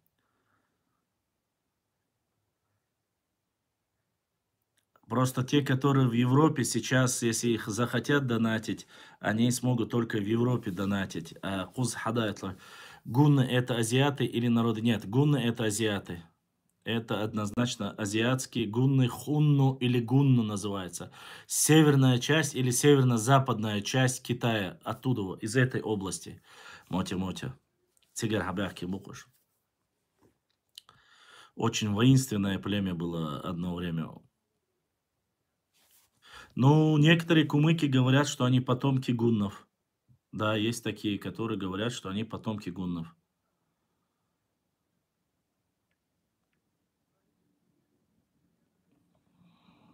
Так что мне, по крайней мере, один из них утверждал.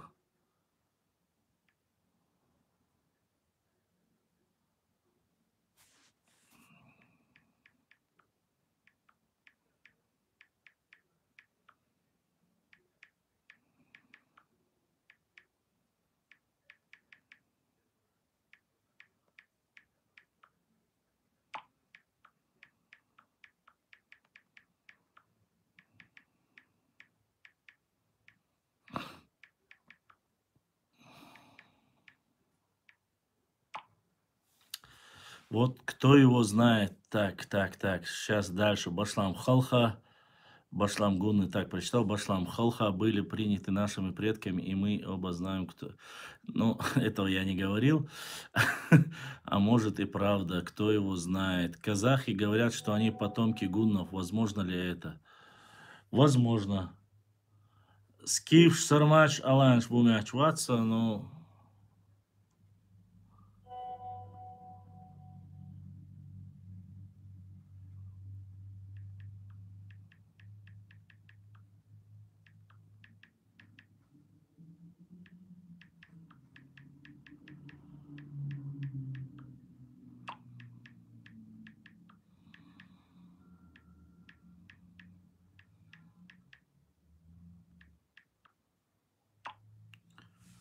Ибраим отдыхает. Это вот он скидывает донаты. Все остальные приходите, донат нет проблем.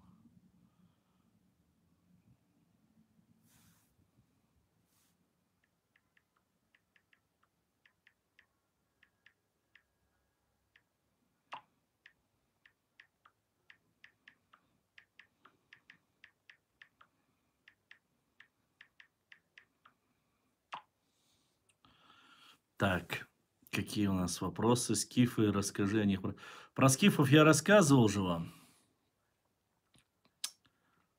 Про скифов мы рассказывали. Ириш Бахарис. Ну, честно сказать, пересекались здесь, были с арматами. Большую часть, которые занимали скифы, в дальнейшем занимали и сарматы. Ну, у нас сейчас, подождите минутку.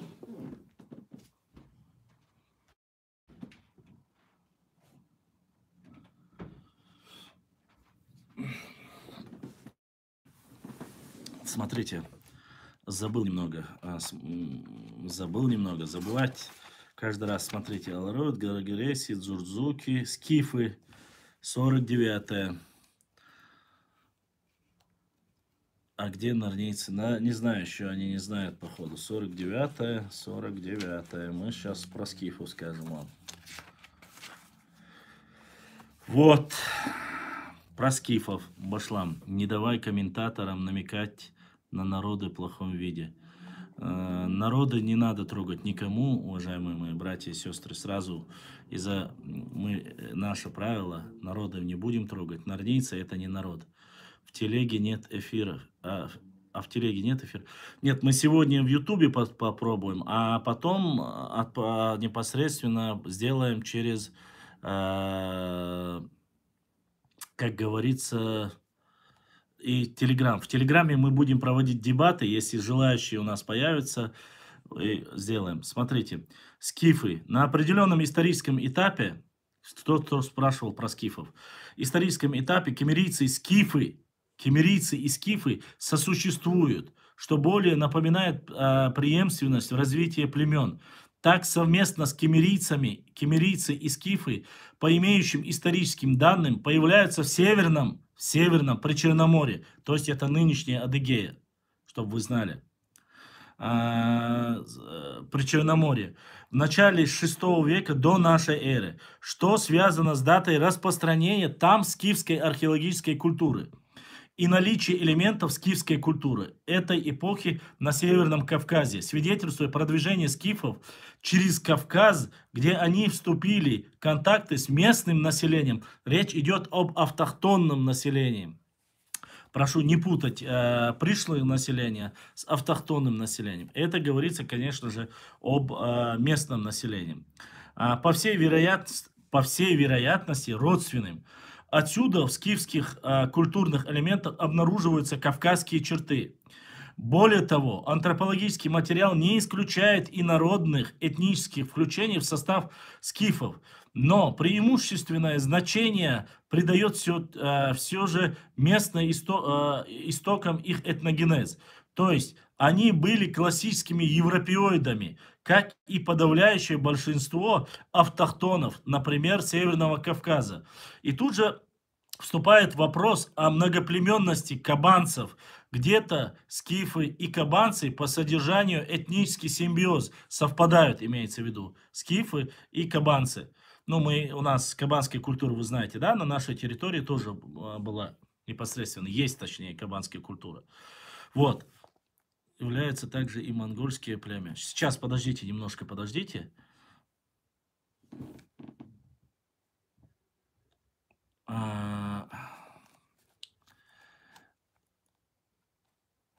Смотрите, как известно, вопрос этнически совпадает. Следовательно, Северного Кавказа, Северного Кавказа. И тут же встает вопрос кабанцев. Где-то скифы и кабанцы по содержанию этнический симбиоз совпадают. Следовательно, родственные кабанцы этнически гетерогенные протокабанским племенам, принадлежавшим как западно-кавказским, так и восточно-кавказским племенам. Более того, протонахи, то есть протонахчийцы, являются одним из творцов кабанской культуры. Вот, как известно, скифами и кемерийцами древние греки называли населяющую обширную территорию к северу от главного Кавказского хребта, Северного Кавказа, южно-русских степей. Эти этнонимы имели собирательное значение и не обозначали этнически однородное население. В горной цепи Большого Кавказа издавна жили близкородственные грузинам абхазско-адыгские на западе, бацбийско-кистинские в центре и дагестанские на востоке племена. Судя по археологическим данным, это население по сей материальной культуре было тесно связано с населением Южного Кавказа. Близость эта порой столь поразительна культурной колхиды и позднебронзовую эпоху, в частности 8 века до нашей эры, что исследователи раньше даже объединяли эти культуры под одним названием кабанской или колхидо-кабанской культуры. Как известно, было два различных этапа проникновения южно-русских кочевников в Преднюю Азию. Первый этап – движение кемерийцев в конце 8 века до нашей эры. Второй переход скифов в 7 веке до нашей эры, второй половины. Скифы упоминаются в ассирийских источниках 688 года до нашей эры. При продвижении в Переднюю Азию часть скифов и кемерийцев осела на ряде районов Южного Закавказья по соседству с некоторыми уральскими центрами Закавказья. Археологические факты из того же Кармир-Блура указывают на соприкосновение здесь скифского и уральских элементов еще при уральском владычестве. Это вполне согласуется с данными письменных источников, ассирийские надписи и другие, подразумевающих союз союзнические отношения урартийцев со схиско-кемерийцами в VII веке до нашей эры. Следовательно, этнический состав населения данного района был к этому времени довольно пестрым. Восточно-грузинское, хурита-урартское, скифо-кемерийские племенами и так далее. То есть речь идет о консолидации той части родственных племен, которые связаны общими интересами. Кроме борьбы кемерийцев с скифами, против которых древневосточных государств, необходимо отметить и то, что они союзники или наемники в войсках использовались правителями. Это хорошо видно на примерах взаимоотношения скифов, кемерийцев с правителем Манейского и Урартского царства. Правителями этих последних зачастую именно в иноземных наемных искали выход из внутренних затруднений. Симптоматично то, что все военные успехи урартийцев в царствовании Руса II оказываются достигнуты благодаря широкому использованию союзных наемников кемерийских отрядов. Без наличия родства и, соответственно, взаимопонимания подобный союз маловероятен. Характеризуя взаимоотношения нахчийских племен со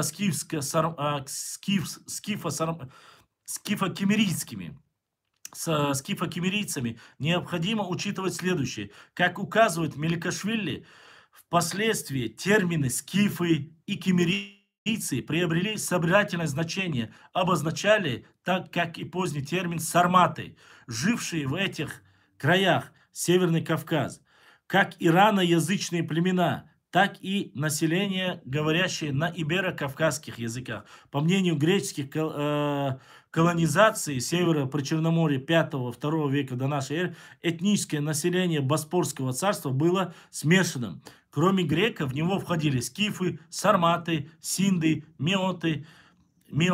Говоря о союзнических акциях скифов-сарматов, необходимо отметить, что при походах в Преднюю Азию, точнее их борьбы с Дарием в одном из скифских отрядов под главенством царя Скопасиса находились союзники скифов-савроматы.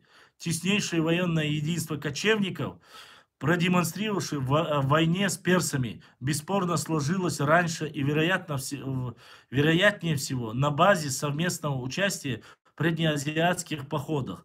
Родство основного косяка рассматриваемых кочевых племен и преемственных их деятельности мы увидим на всех этапах их деятельности. Вот.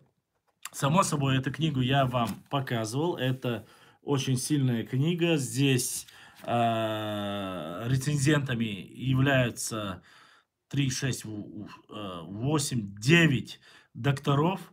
Из них 8 докторов исторических наук и 1 доктор непосредственно филологических наук. Вот.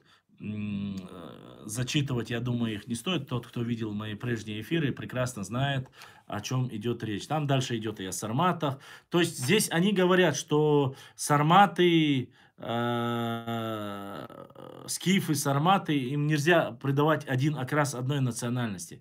Располагались они, видите, как указывают, они перечислили и дзурдзуков, кистов, точнее имеется в виду, кистинским, иберийским, то есть грузины, кисты, вот все к ним, ко всем относятся, вот они, начиная от Понтийского, от Черного моря, то есть это адыго-абхазские народы, и к ним они относятся, и к центральной части относятся, к кистинским народам, и даже некоторым восточным относятся. А то, что они воевали и совместно вот скифо-кемерийские отряды были наемниками вплоть до урартского царя, это, конечно же, имеет огромное значение.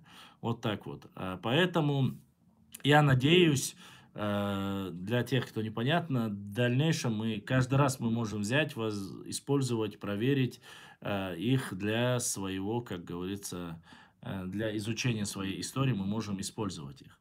Вот. Алейкум ассалам. Я просто-напросто хочу, чтобы вы понимали, мы не имеем права там прямо говорить скифы наши, сарматы наши, хотя и скифские, и сарматские захоронения найдены на нашей территории. Мы знаем, вот неподалеку от Гудермеса, нынешнего современного Гудермеса, Чеченской Республики, найдены захоронения сарматского воина, которому 4 или 4,5 тысячи лет. Вот. Это очень важно. У нас древний Урар Тупач Халк Нох Чехилю Бог исторически. Ну, Нох Чехилю Хутырват свой, неправильно говорит, что, ну, как указывают ученые, близко родственные. Близко родственные. Но ошибки у них были такие же, как у нас. Они были доверчивые, хуриты, уратийцы и хуриты. Вайсан юкина хабах кечхила царь, уахошичхила кахьети, хабалвашхила. Они потом баламутили и вечно воевали хурита урарское государство.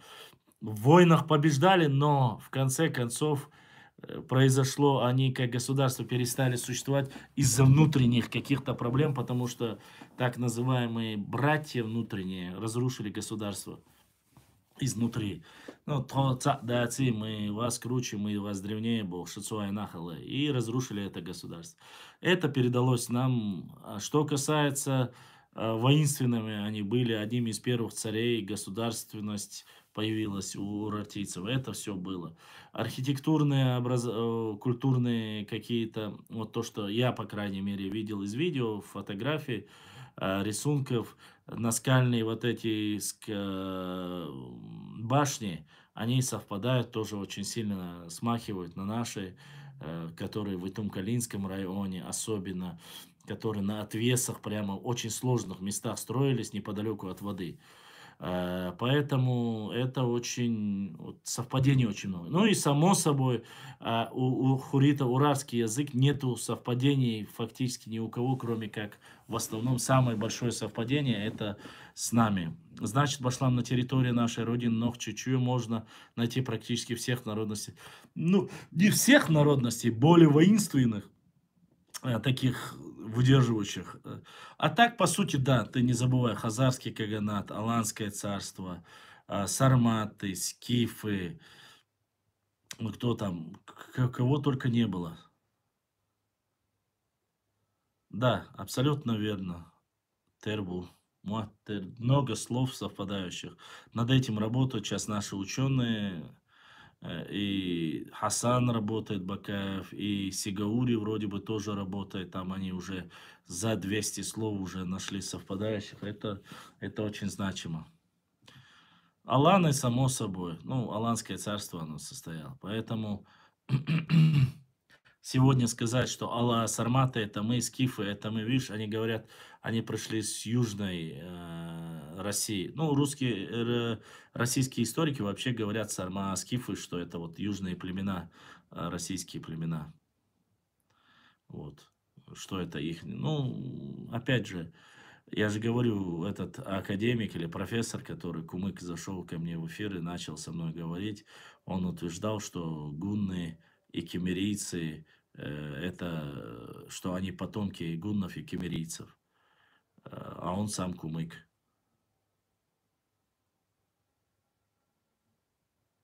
Это здорово, сейчас бы Башлам создать несколько экспедиций. Экспедиции очень дорогие, это вещь непростая, заниматься археологией это не так просто. Работа, очень трудоемкая работа. Я понимаю, конечно, сегодня хочется... Это очень трудно все делать, понимаете, когда на голом энтузиазме очень трудно.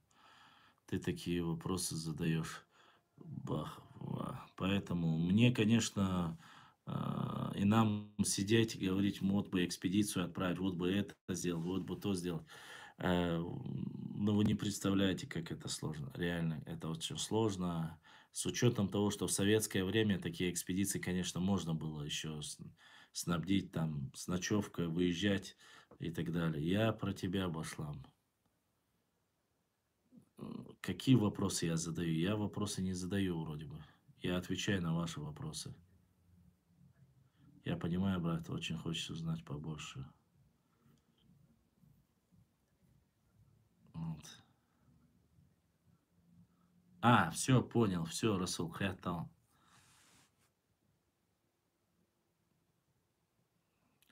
Расул, и вашуны, айл швы, сам такой очень дотошный, хочет человек хатлу швы, айл швы, аухер уиза, тайпан зант уи, так цажим толку воша уиз сундера, ишца сих малу вежре, ой цаду, ой оши датяти шорштац, ой дукадац, ой так он гич ойш, цацун гичник эреда, цари, ща молодец, укант. Ой, ваш, иш ситуацию. وجري ديل داش تصعدي خردش شو قوشوا هنسام أصنعش مع تقول أو شيء يقع وي برت سخلري وي تصعدوينش تيتسري إيهم مش مدلي دا حارش وي قوشوا قيش قومخ بيش بلاه وي كيزك بيدا داستح وي غوشي برت سخلش وين يقع بيتان تسهم دا تسان تا خلهم دا تسجو دي خردرسا وي غوشي دوينش دا خي غوشي تا نوقلو يتي строить дальше дух нахмушен, валлахи, хотя меня обвиняют в этом. Честно сказать, я, когда меня обвинили, немножко был поражен в этом, якобы я кого-то пытаюсь там стравить, якобы там ичкерийцев стравить пытаюсь, или с ингушами, ингушей с чеченцами, да никогда у меня не было такого желания, валлахи, билахи, не было. Я никогда никакие политические воззвания не давал, сонно нохче хельчане, ой истории еш хельчане, ой борт бош хельчане,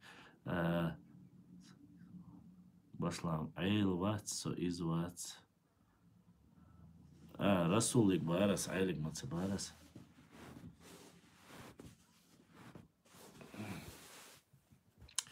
Кто же... Ага.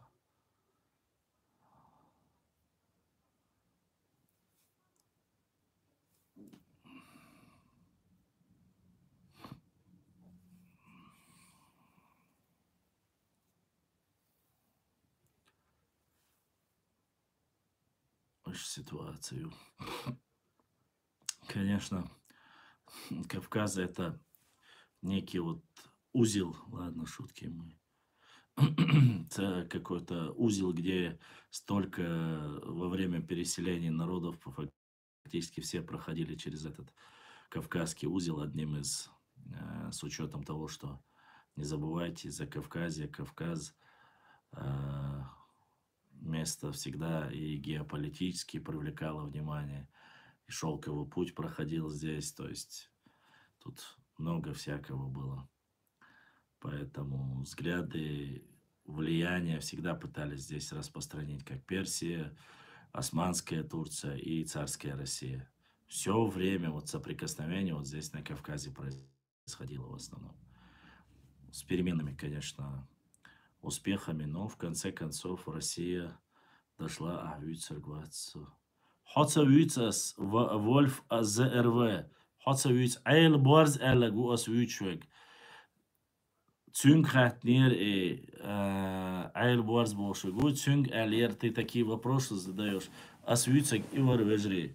Ховаца Вюйчвек. У вас цершиостер, я не знаю, как вас...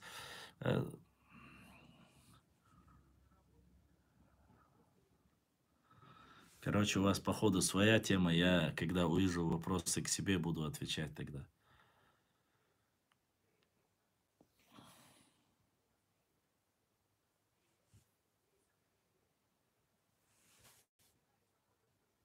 Если вдруг что-то в Ютубе я неправильно делаю, и вы можете подсказать, как, что нужно здесь сделать, вы скажите, и мало ли я что-то неправильно делаю, или вы не слышите, не видите, или куда мне смотреть, чтобы вам было более, там, как говорится, удобно или правильно. Я могу, как и любой человек, допускать ошибки, поэтому не остаться сумму интердол.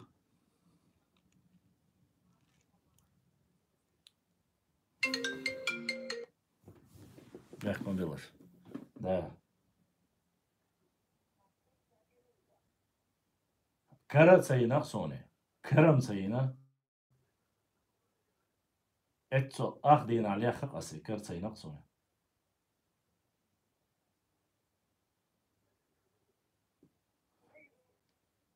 Давай. Так, валлахи, пожалел бы ничего, ни времени, ни средств, башлам собрал бы как можно больше и так далее. ДРС хил. Сейчас, конечно, немножко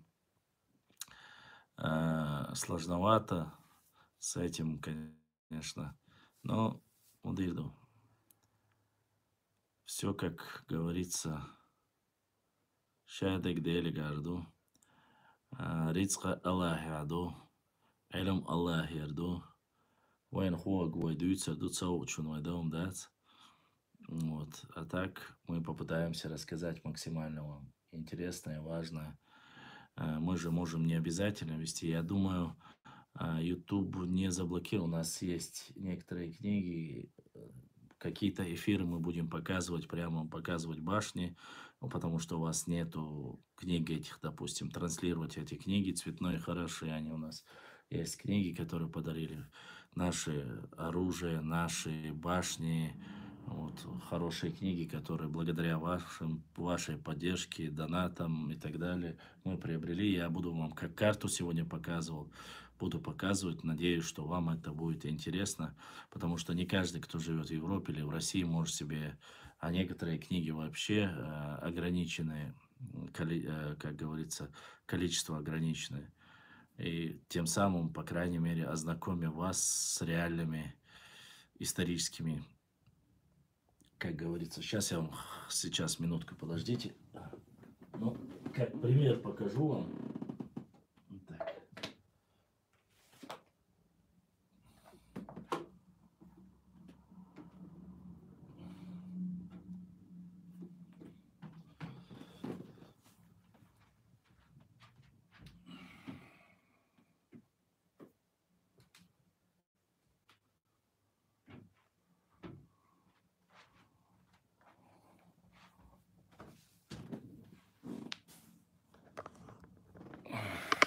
Так, смотрите сейчас.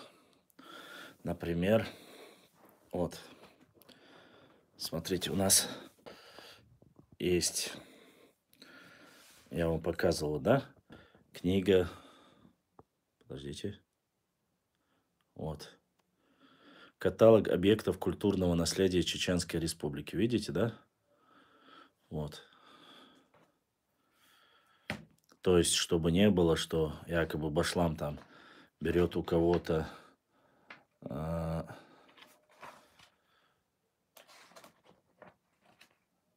эта книга.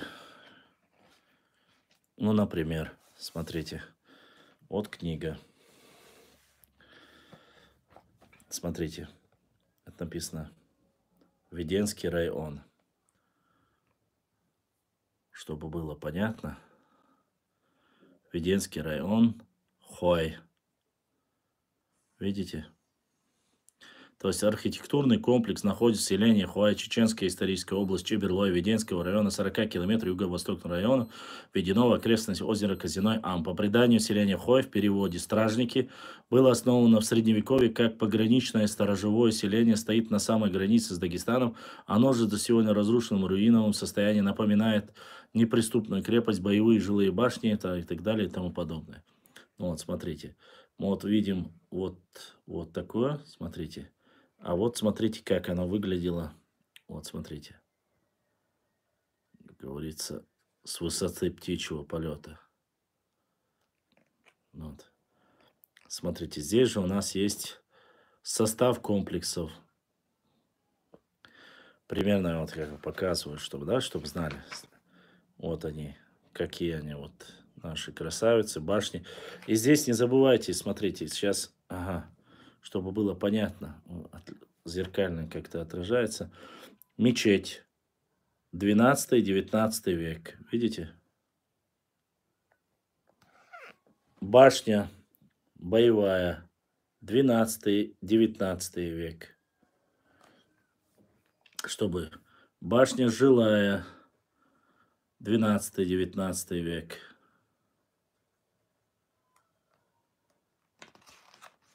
Смотрите. Здесь мы смотрим Казиной. Видите? Казиной, исторический архитектурный комплекс. Веденский район. Гойшин.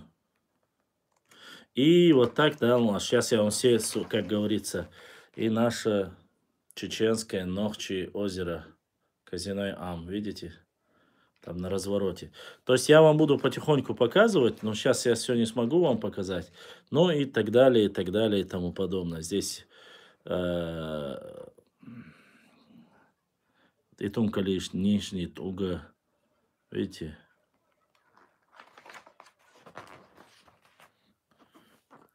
То есть здесь вот так. Все, короче, показывать вам не буду, а то мало ли. Ну, гора Тибулустма. Вот та самая гора. Высота 4492 метра. Фотография, как вы видите, да? Вот. Ну и так далее. Сейчас дагайчем. И Тумкалинский, Мелхист, ущелье. Вот здесь у нас она вполне себе очень даже такая довольно очень интересный каталог. Вот. И мы его вам будем понемногу про башни. Вопрос, если возникнет, мы про башни покажем.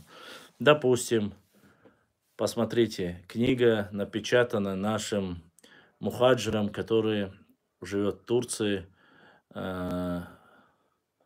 Эрол Йылдырым, это из тейпа Эрсновой. Он уже сделал чисто, вы знаете, да, нарнийцы украли эту книгу, там добавили, убрали чисто чеченский, истанг там пытались сделать своим. Он переиздал его, поскольку автором этой книги является он. И вот эта книга, она называется теперь так, как она должна называться. Чеченский Нахчи-Нохчи Истанг. И вы не поверите, здесь, то есть ремесло традиционное, волочное, вы непосредственно смотрите. От автора проекта введение, но это уже не столько. Сейчас я вам хочу показать. Кстати, эти истанги, многие он сфотографировал, которые вывезены. Посмотрите на эту красоту. Смотрите. Это вот все наши истанги. Видите? Вот сейчас, чтобы было более наглядно, чтобы все показать, я не смог. Смотрите. Тот самый солярный знак, который сегодня некоторые хотят приписать к себе. Смотрите, на наших истангах. А сейчас еще. Посмотрите на это великолепие. А говорят, что у нас нету культуры, да? Посмотрите на эту красоту. Ну, конечно, многие, может быть, и не могут понять это. Улочного панно, используя техники, фигуры всадника божества. Смотрите. Так. Фигуры, позырык большое, настенное панно.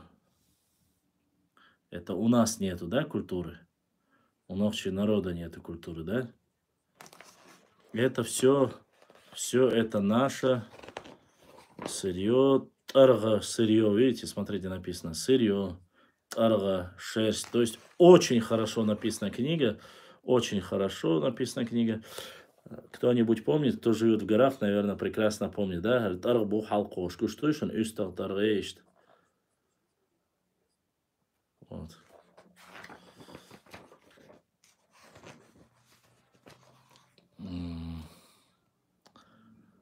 А вот этот, смотрите, видите, все же помнят, да? Чесальный станок, расческа, войлочные ножницы. Вот сейчас не все будем показывать, конечно. Вот. То есть мы, посмотрите на это великолепие. Вот такие истанги были у нас. Кстати, вот такие истанги до сих пор делаются у нас. И делают их очень хорошие мастера. Наш брат Султан делает их. Вот смотрите на эту красоту. Посмотрите.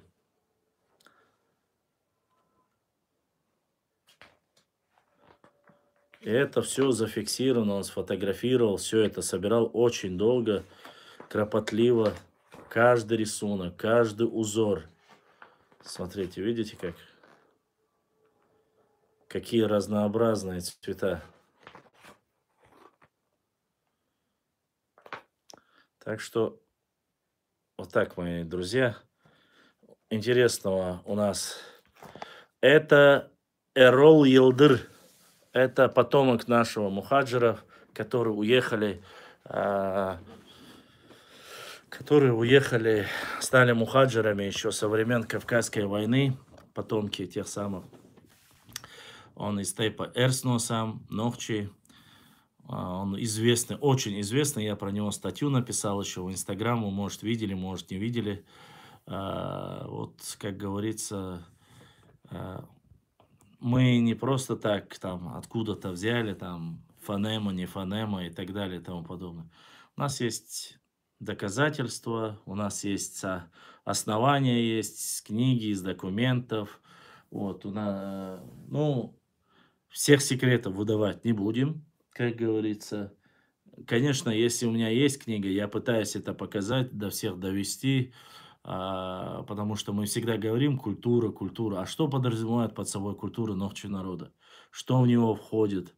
Что мы умели делать? Это я вам показал только башни, и это я вам показал только, там, допустим, истанги. Потом у нас есть оружие, опять же, мастера, оружейные мастера, которые у нас были в период Кавказской войны.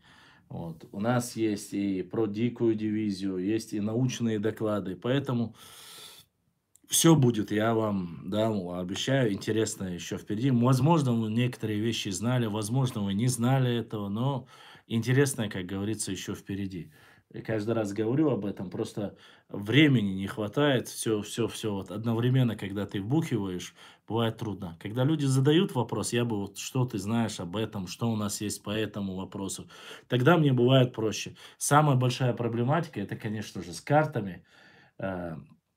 Ну, современные карты еще бог с ними, они у меня есть, там, особенно по Сунжинскому району, Серноводским, вот эти граничные карты, как там обстояла ситуация, в какие года переходили, как они становились больше, как они становились меньше. Вот эта тема есть у меня. Вот. А остальное, как говорится, достать карты, это очень сложная тематика. Они очень дорогие, будем неладное. Вот. İşte положение, yok что же, да, Allah. А если честно, не знаю, кто откуда аланы, но нарнийцы вон из шкуры лезут доказать осетинам, что они аланы. Не, мы никому ничего не доказываем. ДНК проект наш чеченский, который временно приостановился из-за этих санкций, если я не ошибаюсь.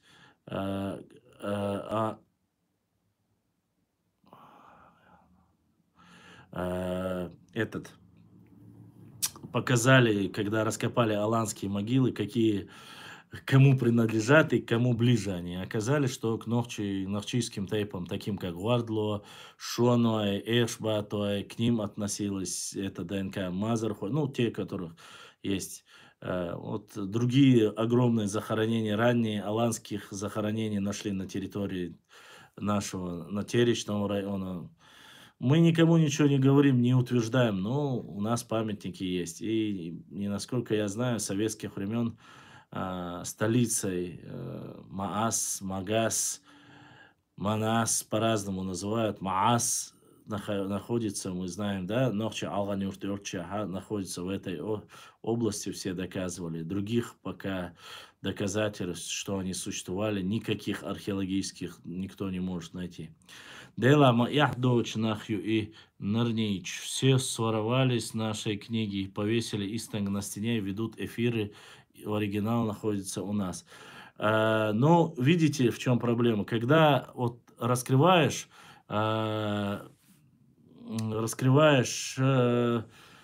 вот такие материалы, тебе начинают против тебя пытаются там создавать дяши, тебя приписывают каким-то политическим, там, я не знаю, взглядам и так далее. Приписывать дарам, это бог с ним. Но доцик, когда ты занимаешь и опровергаешь ложь, у меня же нету, я не прошу ла ой дубахсо. Доцик дит саух дац. Башла мюх кваштюк тиру банш и тон хал кваштюк йошук тирер банш. Башлам Аланы это обобщенное название разных народов. Абсолютно нет. Аланы это вот государство, в которое входили разные народы, абсолютно обобщенно, как Евросоюз, как что еще, Соединенные Штаты, вот что-то такое.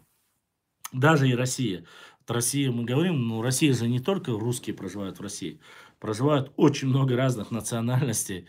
Вот, и такое же было аланское. Мое мнение про Алан и Хазар кем-то придуманный миф, чтобы провоцировать народы Кавказа, и все, кроме Нохчи, говорят, что они Аланы.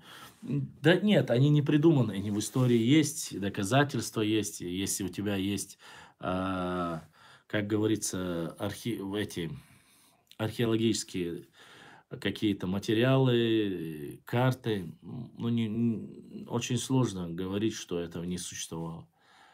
Неправильно это. Ну, вот. Вот. Но все-таки, как говорится, каждый, конечно, имеет право предлагать свою гипотезу, теорию, но она должна быть обоснованная, и доказательная база должна быть.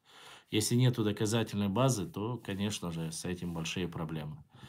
От того, что ты просто сел, сказал «Со Алану», или ты назвал свою республику РСО Алания, или назвал свою столицу Магас, ну, частичку от бывшего государства имеет право каждый использовать.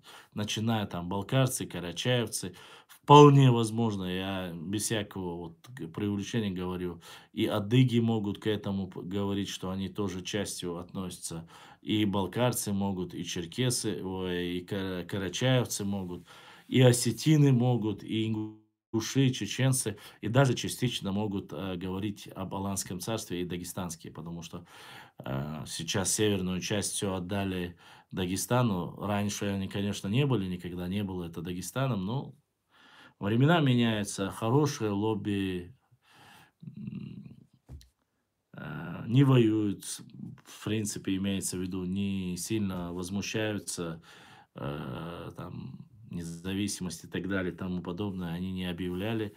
И поэтому наделы получают земли, они уже вон под Ставрополя до Калмыкии дошли. Вон Дагестан уже называется, понимаете? То есть вот это все прибрежье, все уже к ним относится. Даже многие даже этим никак не насытятся и называют там они, там, пишут там Аварское ханство, там чуть ли не от самых гор и до самого Каспийского моря. Хотя раньше там вообще не было никаких аварцев, никогда. Максимум, кто были по соседству, это были кумыки и чеченцы. Все. Ну, сегодня уже, видите, карта рисует такие. Вот. Так происходит. Вот. Кто меньше возмущается, кто всегда одобрительно кивает, ну, грубо говоря, исторически, простите за такое выражение, но лояльны были всегда России в основном. Ну, наделы получают. В 1921 году Ауховский район и вот это наибство Ауховское, они взяли раз со всеми хасавюртовскими землями и так далее, присоединили к Дагестану. Вот никогда оно не было дагестанским. Они говорят, и чеченским не было. Ну да ладно, мы-то не говорим, что оно было чеченское. Ну, оно, может быть, и не было чеченское, потому что как государственное устройство. Но все, кто там проживает, и земли, на которых они живут, они все представители нашего народа. Вот, по крайней мере, это так было. Вот и поэтому оспаривается, сегодня же идет проблема, о чем идет там вся тематика с этими проблемами, в чем заключается? В том, что они говорят, хотят максимально сказать, что в 19 веке пришли там якобы карабулаки, переселились, теснимыми чеченцами, ингушами, они оттуда убежали, и их за то, что они приняли ислам, позволил там разместиться. Кумыки говорят, что позволили их шамхалы поселиться, а аварцы говорят, что их нуцалы позволили им поселиться туда. Но я думаю, что это все было немножко иначе. Они просто-напросто из-за малоземелья потихоньку переселялись к своему народу и рядом со своим народом осели на более свободные пустующие места. Вот и все, ни больше, ни меньше. Это мое вот личное мнение. А когда осели, вот здесь уже вопрос. 1000 лет они проживают там, или 500 лет они проживают там, но они проживают там. Почему я это говорю? Потому что на сегодняшний день даже пришлые народы некоторые говорят, ну мы здесь так давно, 800 там лет или 1000 лет там находимся, мы уже автохтонные народы. То есть, если 800 лет ты проживаешь на этой земле, ты автохтонный. А если ты 500 лет проживаешь, то ты не автохтонный. Почему я говорю именно 500 лет? Да дело в том, что Шахмурза Окотский это 16 век, а в 16 веке там уже живут нохчи. Они пытаясь туда засунуть их почему-то в 18-19, особенно сейчас, чтобы не отвлекать внимание на Уховский район, они начали говорить, что Чеберлоевский и Шаройский район якобы им принадлежал. Конечно, ссылаясь на Гюльденштета. Дагунов, авары, монголоидный, аварш, Шашбубах, Сюльш. Не, авары и аварцы это абсолютно разные народы. Я не знаю, почему они утверждают, что один и тот же народ. Я понимаю, что авары это более воинственные, но это монголоидная раса. А аварцы считаются кавказианами. Я не знаю, почему они себя приписывают. Я лезгин, я дагестанец, я чеченец, я ингуш, я русский, я осетин. Знаете, кто автор этих слов? Думаю, теперь уже все знают. Башлам, объясни, что означает некий, так как я не разбираюсь в этом. О, Расул, мы об этом обязательно более подробно на очередном нашем эфире поговорим и постараемся сделать раскладку по этому вопросу. Обязательно. Просто я не хочу, чтобы в одном эфире мы сразу все как бы с бухты-барахтой обо всем рассказали, и чтобы этого не было как-то так. Ибраим, очень странно, конечно же, получается. Я не знаю, может быть... возможно, Вальф ЗРВ, возможно, я не отрицаю. Может быть, однозначно я не говорю, но возможно. Башла, можешь коротко? Нек и гайрш – это вот деление, дробление от общей ветки. Родословное, фамильное древо, вот когда тейп становится шире, размножается, там они берут от имени, некоторые берут от имени своего предка имя и отделяются от общей гардуи, то есть ствол один цатейпнах была царшай ДДД, там 10-е колено или 15-е колено, цуцертир, ха-юэци, и дальше начинают от него называться свой отдельно тейп до олиша дабел. Некий тоже точно так же это отделение юми ачусоцери. Сейчас просто, чтобы не путаться, я могу просто перепутать эти моменты, поэтому об этом мы обязательно тоже поговорим и расскажем. Гарш, некий, варш, это все, как говорится, это все относится к нашей истории. Шахары, Тукумы, это, конечно, через YouTube проблем не вижу. Я не проблему говорю. Раньше 80, 90, 100 человек через YouTube заходило, Ибраим, когда был в эфире. Сейчас очень как-то мало людей. Может быть, проблема из-за интернета, может, из-за этой треклятой спецоперации на Украине. Я не знаю, что с людьми резко понизились посещаемость. Башлам газ гумки, уж гумки, буй или лакч, нет. Газ гумки это лакцы, гумки это кумыки. Башлам Карл Кох из русско-кавказской войны не контактировал с чеченцами по другие нации. Послушайте, многие из этих писателей, и Кох, и Гюльденштейн, в принципе, они не соприкасались с чеченцами. Гюльденштейн в основном соприкасался с осетинами, с грузинами и с ингушами. Но однако написал Карл Кох, о нашей истории до буквально 18-19 века никто ничего нету. Зафиксирован нету. Есть у грузин, у армян, на Нахчиматяне и Дзурдзуке, вот это упоминается вскользь, все, больше нету. До сих пор наши ученые говорят, входил ли состав Дзурдзукетия, входило ли Кистетия, Дзурдзукетия, входило ли в состав Аланского царства или Хазарского царства. Мы не можем никак определиться.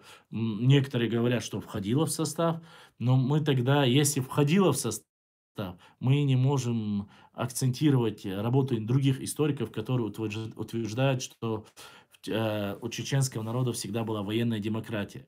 Тогда это является неправдой. А если это является правдой, потому что не признавались сословия, не признавались князья и все остальное. Почему? Я объясню. Дело в том, что по этим традициям получается, что ни Нохчи никогда не имели князей, все были равны. А Аланское царство, оно было феодальным государством. Там были князья, там был царь, князь, там генерал и так далее и тому подобное. Поэтому вот так вот. Я не знаю, Башлам, я не знаю, Башлам до ситуации в Украине, 100 доходил, я не знаю, либо сам YouTube начал не так работать. Возможно, брат.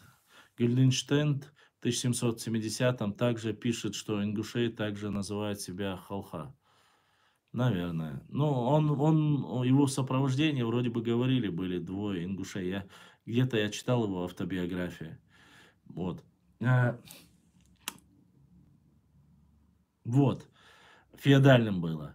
А хазарский каганат, там вообще в основном боевая каста была, входила в состав, они говорят, тюркская было. Но мы не тюрки, однако были ли 300 лет это государство существовало без малого. Они, говорят, под себя подмяли и Аланское царство, то есть у них были сражения, Аланы проиграли, и вот договорились, что при военных действиях хазарскому каганату будет непосредственно помогать высылать определенное количество войск на подмогу. И не знаю, что там касается выплаты какие-то. Но вот видите, если вот эта система и структура существовала, то она не идет никак с нами и с нашими традициями. Эли, Хари, Важи. А вот этот термин Эли, Дуай, Хидик, Дуай, Тхатайп, Эли, Дуо, что Хумша, это кого ты не назовешь, все как-то себе называют. Тюркшму. Да, хазары в основном, сейчас я все материалы по хазарскому каганату, которые читал, они говорят, что каста, вот кроме макушки, имеется верхушка, есть государственное управление, все нижняя часть, вся средние воины, все полководцы, они были тюркоязычные, они говорят. А вот возглавляли его евреи, говорят, горские евреи. И то сегодня уже некоторые начали говорить, что якобы это миф, придуманный евреями, что они управляли, что якобы не они были. Вот это немножко оспаривание идет, но хазарский каганат, насколько я знаю, из тех материалов, с которыми я ознакомился, в основе своей превалирующие 80% говорят, относятся к тюркским племенам. Вот. Ну, само собой, к тюркам относится кто? Вот. Не могу сказать, что балкарцы и карачаевцы были в то время, относились к тюркскому кластеру. Считается, что они утеряли свой язык, а они относятся именно к кавказским автохтонным. По крайней мере, кавказоведы указывают на это. А язык утеряв, они приобрели, на сегодняшний день используют тюркский язык. Ты не сообщил на телеге, не инста, многие не знают твоих подписчиков YouTube и так далее. Я не сообщил, честно сказать, да, это моя ошибка, что в YouTube будем. Ну, и это надо было, да, в Telegram сообщить надо было. Ну, в Телеграме не так много, но постараемся, как говорится, первым блинкомом постараемся сделать. Но сейчас с завтрашнего дня уже перестает официально работать Инстаграм, Фейсбук. Я просто-напросто почему не сообщил, я не знал, как себя поведет вообще YouTube, будет ли работать или не будет работать. Вот этого я не знал. С этим небольшая проблема была. Будем надеяться, если это все будет работать и не отключат. Я же не знаю, что тут. Поэтому в Телеграме мы поняли, Ибраим, с тобой, что когда я буду заходить в Телеграм, Ибраим будет автоматически подключать и YouTube. Благо, мы это можем себе. В Телеграме тоже я вообще не разбираюсь. Вчера вылезло какое-то дополнительное окно. Там одновременно могут тоже 3-4 человека зайти. Там нажимаешь кнопку, говоришь, что сегодня некоторые говорят, что их, оказывается, выкидывало из Телеграм. Почему выкидывал? Там не жалобы, там нарнийские утырки ничего сделать не смогут. Там все это, конечно же, грузинское государство создали ингуши, и письменности авторов, ну, я бы не сказал, что грузинское царство маловероятно, что его создали как таковое, никаких ингушей не было. Но это намек на то, что государственность, я слышал то, что ты говоришь, эти высказывания, якобы царица Тамара была, якобы, так скажем, нашего происхождения, или же эта версия была, хотя мы ее тоже опровергали, Она не имеет к нам никакого отношения. Царица Тамара была грузинкой. Что касается Саурмага, ну вот это предание. Ну, Саурмаг, кем он был, никто не может сказать. А многие сейчас грузины, понимая отношения между нами, разные регионы, говорят, что он был войнахом, пишут так, более нейтральный. А так каждый пишет к себе. Хотя, есть очень интересный момент. Я разговаривал с Усманом, он заканчивал исторический факультет в Тель-Авиве, кажется, Тель-Авивский государственный университет, исторический факультет. Он говорил, что его зовут не Фарнаваз, а именно через П, Парнаваз его зовут. А как вы знаете, букву П обычно использовали Нохчи. Я не могу, конечно, сказать, что за счет того, что он был Парнавазом, что он был Нохчи, поскольку некоторые ученые утверждают, что буква Ф перенята нашими братьями от соседнего народа. Не могу сказать, что или отрицать, или подтвердить этого, но есть такое мнение, и это утверждают ученые. Если он был парнавазом, или там, точнее, там П, не Ф, а П, если через П идет парнаваз, он был, то, само собой, он должен относиться к нашему народу, поскольку, если бы он был там, он должен.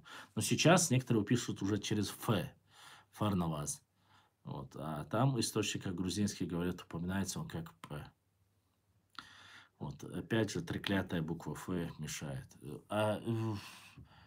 Грузины однозначно говорят, как говорится, что это был представителем войнахского народа. Они не говорят чеченец, они не говорят ингуш, они говорят, что войнахский, чтобы так не обидеть. Или кистинского происхождения.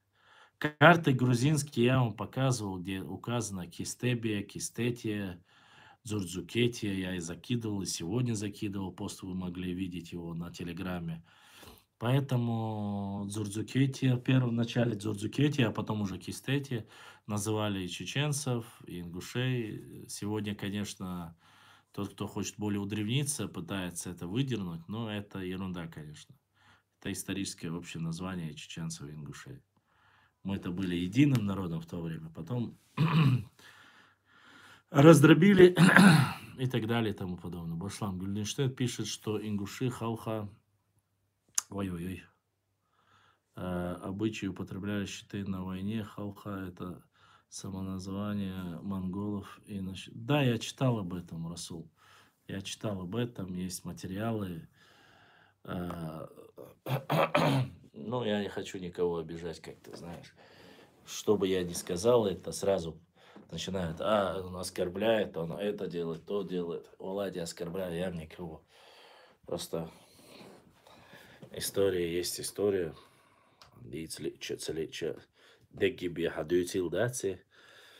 Вот, ищет ситуацию. Уважаемые друзья, надеюсь, что вам сегодняшний первый наш эфир понравился. Сейчас чуть-чуть, конечно, мы побудем, минут 10 хотя бы вместе. И потом завершим эфир. Вы уж простите, у меня возможности ограниченные. Сейчас и того сильно ограниченные. Телефон уже полностью садился, я поэтому пересел на это кресло, чтобы поставить его на зарядку. Как и во всем мире, положение не самое лучшее. Сейчас-то и вообще Гитлер капут, короче. Задавайте вопросы, если у вас есть. Если у вас есть пожелания, что бы вы хотели в следующий раз там. Вы можете как-то направление дать. Вот в этом направлении нам было бы больше интереснее и так далее и тому подобное. И мы обязательно... Башлам. От халха происходит термин галга, который также является военным монгольским титулом. Расул, это я тоже видел. Послушайте, уважаемые мои друзья, от того, что я не выкладываю, не публикую, не рассказываю, это не значит, что я не знаю эти версии. Я знаю. Просто-напросто, когда я начинаю вот эти исторические моменты говорить, меня пытаются обвинить во всех смертных грехах. Там какой-то Чечен Voice, там какие-то там Чечен След и так далее, какие-то каналы регулируются, модерируются. Ну, валлахи, билахи, талахи. Ни одного ютубера вживую я не видел, ни с кем я не встречался. Аллах дейлс аздуйма бук. Я не знаю никого из них. Я единственный, кого знаю вживую, видел, имеется в виду не вживую, а через интернет, это мой брат вот, Ибраим. Мой брат, я говорю, не потому, что он мой по крови. По крови-то он брат, а имеется в виду цандех не нахвал вас. Брат, я просто-напросто сайк омах бер, дух бездер волосы, брат. Хотя некоторые армянчики, походу, это воспринимают немножко иначе. Не в оскорбление, конечно, достойно брать. Ну да ладно. Вот он сделал этот канал, и он мне передал его. Вот. Хазария, нохчи дошт маду. Хазария, нохчи дошт. Хазария это нарнийская выдумка, ни больше, ни меньше. Это никогда не говорите Хазария, типа Хазария. Нет. Во-первых, они жили не в красивых местах. Это степная часть, это Астрахань. Это вот эта местность, которая не была далеко красивой. Красивая местность в горах, красивая местность, где зелень, все. А это степная часть была. Башлам, если слово Кавказ происходит от уральского, как я когда-то читал, то название произошло от Нахчи, когда они поселились там. Не понял я вопроса, конечно, Башлам. Если слово Кавказ... Кавказ не происходит от уральского. Кавказ происходит, как говорит, от Мравели, кажется, пишут. Есть грузинские источники, они описывают. Вот. И если я не ошибаюсь, еще Мар описывает это. Как я когда-то читал, то название произошло от Нахчи, когда они поселились там. Кто они? Я не понял. Нахчи, когда поселились там. Вот переселение вот этого никто не известно. Отсюда вот туда переселились или оттуда вот сюда переселились. Имеется в виду от озера Ван и вот этой версии, которая говорит Хасан Бакаев. То есть Нахчеван, о котором мы говорим, Нахичеване, города, которые существовали от Азербайджана, Ирана, Турции, Грузии. Вот все эти названия, где проживал народ Нахчи, назывались Нахчеванами. И началось это с озера Ван, то есть с местности, где гипотетически вполне возможно сел Ноев ковчег. Вот. Вот. Оттуда Нахчиматяне, Нахчи берет название вот по непосредственно теории Хасана, и многие поддерживают эту теорию. Кстати, Маржа тоже указывал и говорил о том, что мы являемся. Через что ведется стрим в телеге? Через что ведется стрим в телеге, не понял вопроса. А что говорит об этом грузин? Мравели? Ну, то, что потомки Таргама... Это они говорят о переселении потомков Ноя, переселились на Кавказ, разделились. Леки, Кавказ, и еще там на 3 братья или 7 братьев разделились, осели в этой местности, освоили Кавказ, вот как-то так. У меня есть оно. Ну, это в следующем эфире я вам зачитаю, расскажу об этом более подробно. Канал этот передал Башламуба.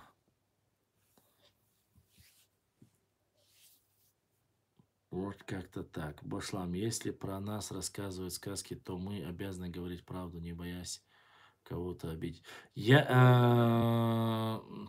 Послушайте, я не боюсь. Валлах, я не боюсь. Аллах дайру вачуна хуюштаси. Но это меня не касается. Если они нас задевают, я отвечу им. Компа нету у меня, вежри нету. У меня телефон. Это я через телефон веду. Нет у меня компьютера. Валлахи, биллахи, талахи нету. И планшета даже нету. У меня только телефон. Это народ... Нет, это не народная легенда. Свободы. Почему-то ты, может, и не веришь мне. Думаю, что я сейчас тебя как-то обманул, освободил, а? чтобы ты не подумал ничего плохого. Да, ладно, сейчас тебе покажу. Покажу. У меня же есть книги.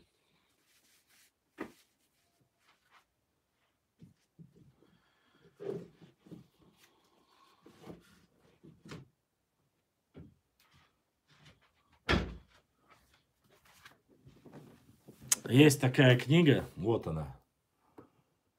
Я верите, в любом случае, я слышал об этом раньше. Видите? Книга Мравелли Леонти называется «Жизнь картлийских царей.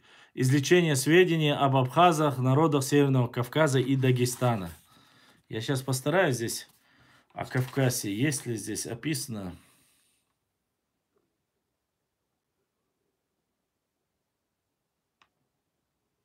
Ну вот, смотри.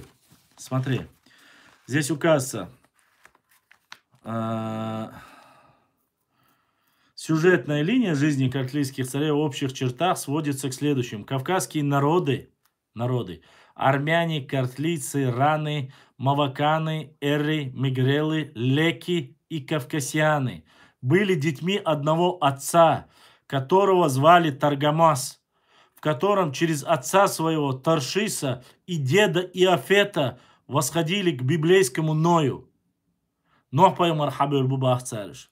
Я тебе еще раз повторю, чтобы ты был понят. Кавказские народы написано там. Здесь видишь, как говорится.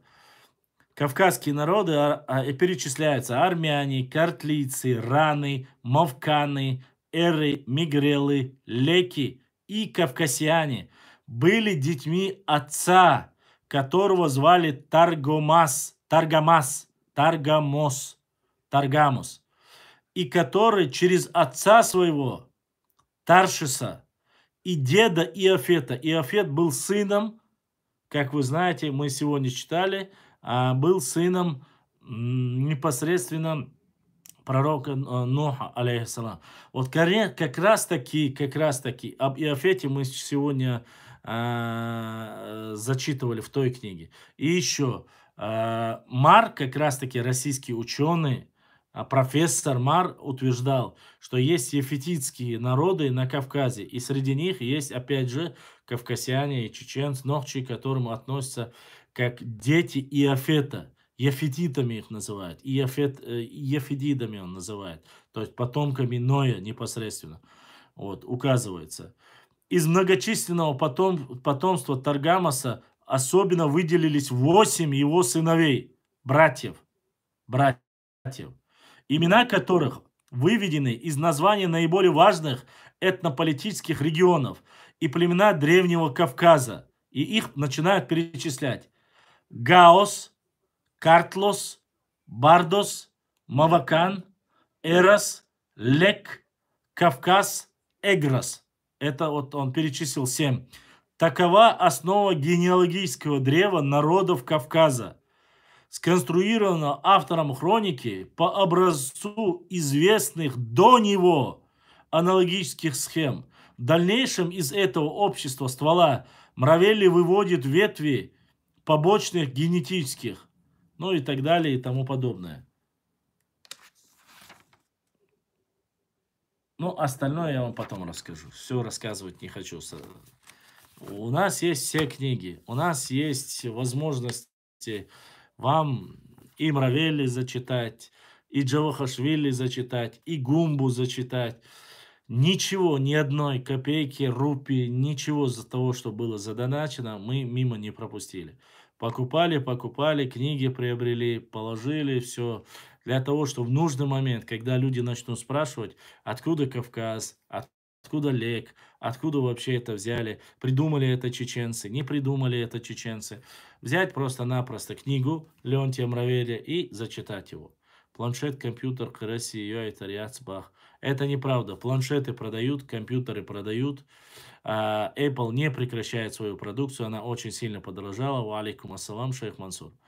Это все есть, оно работает, оно действует. Это неправда. Просто очень дорогое будет. Дорогое для меня, не для европейцев, конечно же. Телефон хороший, телефон стоит 1300 евро. 1300 евро, грубо говоря, для меня, для нас теперь это в пределах почти что 180 тысяч. Поэтому то, что не привезут, это неправда. Китай никаких ограничений не сделал. Южная Корея частично. И то привозят, они уже отказались, будут, сказали, завозить. Япония тоже не приостановила. В основном продукция, которая есть, кроме эйполовского, яблочников, остальное все завозилось из Японии, Кореи и Китая. Никаких проблем с этим нету. Не верьте вы этим сказкам. Я еще раз даже Apple не прекращает свою работу на территории Российской Федерации. Просто это все стало намного дороже. В рублях это дорого. А в валюте это не так дорого. Вот и все. Вот. А, Что еще? Задавайте вопросы, если вдруг что-то я упустил. Хотел вроде бы закончить. Только когда я говорю, что вроде бы вот сегодня я недолго буду, и вот завершаю, и люди начинают заходить, и у нас подписчики просыпаются, более активно подключаются. Не забывайте лайкать, не забывайте подписаться на наш канал. И это очень возможно ли, что никаких переселений из Урарту на Кавказ вообще не было, а просто часть чеченцев, нахчийцев, правильно, ушла с Кавказа на юг, задолго до этого со временем была просто уничтожена там. Возможно, Нохчи Мялхей, возможно. Ну и обратный процесс тоже возможно, Ваша. Просто возможно, что оттуда вот сюда пришли или отсюда вот туда ушли. Вот эта вот дилемма всегда была и есть. Вот с этим как раз-таки у нас небольшие недопонимания есть. Вот, мы поэтому работаем. Ну, откуда вы раньше? Отсюда. По ДНК-версиям, которые есть, ДНК-версиям, которые говорят здесь, это они рассказывают и утверждают, что мы на этой территории проживаем без малого 5 или от 5 до 7-8 тысяч лет. 5 тысяч лет или 8 тысяч лет. Вот приблизительно в этом Клесов, по крайней мере, говорил, что находится здесь 5-7 тысяч лет на этой местности. Башлам, как думаешь, я нохчу, мы нохчи? Ну да, все правильно. Я нохчу в единственном, мы нохчи в множественном.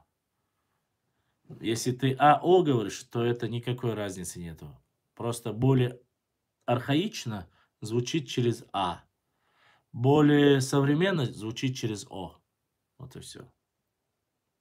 Я не знаю, как продвигать, чтобы вот здесь мы как бы к нам больше подписывалось людей, что нужно делать. Я не знаю. В Инстаграм я знал, что нужно. Но чтобы вывести в топы, это, я так понимаю, лайкать нужно. И оставлять комментарии нужно или нет, я не знаю для этого. Ну, в Инстаграме значило это очень. Ноев ковчег бок улхылла бах орант ях башлам. Да, да, абсолютно верно.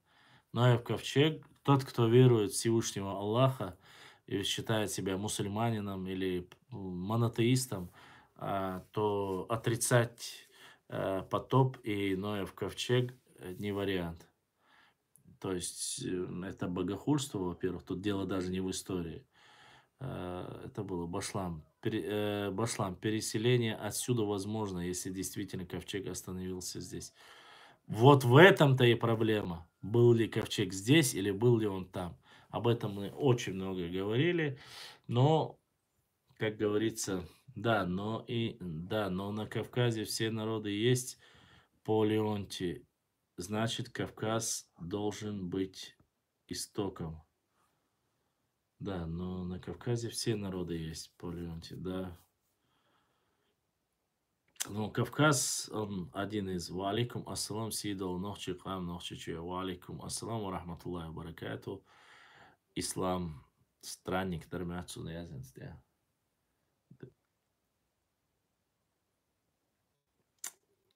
Вот так вот.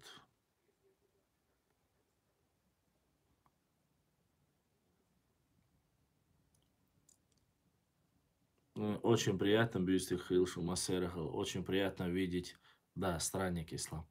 Очень приятно видеть, особенно моих старых подписчиков, которые в Инстаграм и так сказать, сейчас и в Ютубе. Сайда я давно не видел. Этого брата я очень сильно уважаю, ценю, всегда поддерживает меня. И Мотя, и Ибраим, вот из старой гвардии, когда видишь, очень приятно, что мои братья всегда поддерживают и всегда со мной. То есть в этом направлении мы каждый день узнаем все больше и больше, все нового и нового об истории и культуре нашего народа. А я обошлам. Расул, и ты тоже. Я просто тебя там, твой ник не помню, Расул. Сучу ханик уер цахасон Инстаграм, чё? Здесь-то ники другие уже у многих.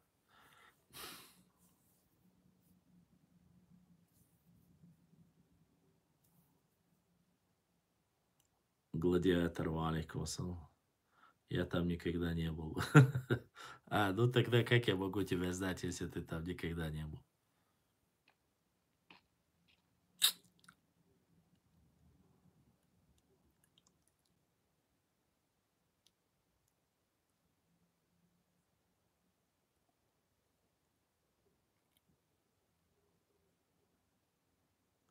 Ну, здесь, конечно, немножко побольше будет, чем в Телеграм. В Телеграм тоже заходит за 50. О, у нас уже 50 лайков. Это уже хорошо. Лайкнули. У меня показывает 45 человек и 50 лайков поставили. Уже хорошо, уже хорошо. Значит, вечер наш прошел не зря. С учетом того, что вот... Валейкум ассалам, Сурхва. Я имел в виду, что все народы, которые этот Леонтий перечислил, они на Кавказе сейчас. Я не думаю, что они все с Урарту на Кавказ вместе. Ты путаешь немножко, наши народы пришли. Ваша, Урарту это никакое государство, которое на другом континенте находилось. Я нажал в YouTube. А Башлам, диквар жим ялхо тайпан латиала. Ялхо тайпан латиала. Дело в том, что урарское государство было не такое маленькое, как ты. Армения, с которой сегодня, это было частью Урарского царства. А Армения это Закавказье, это тот же самый Кавказ. Это не такие большие расстояния, чтобы ты понимал, что это местность Гейн-Мадаци.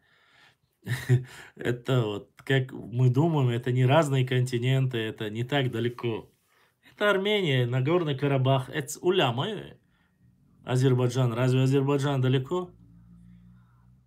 А вот Азербайджан был албанское царство. Албанское царство на поддержку во время войны ходили на поддержку наши племена. Башлам, я сделал опрос, где сделать следующий эфир в телеге или YouTube здесь в чате. Просто интересно. Сделай, Ибраим. Все, что полезно, делай полностью зеленый. Он, как ты скажешь, так и будет. Я здесь не сильно в этих делах разбираюсь. Даже если ролик шьяш исторически очень чукушил материал или в телеге, можешь взять оттуда, сделать ролики, если хагела именно по истории. Вот, я просто, ты знаешь, в этом не силен.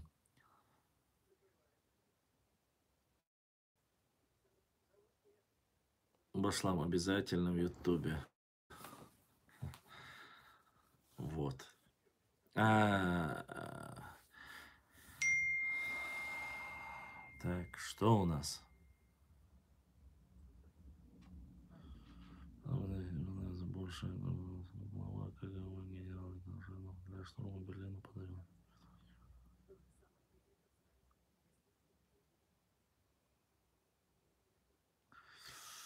Сюгуди Бахтиша. Вопросы идут и сюда. Не знаю, почему сюда-то идут-то, хоть я не могу никак понять.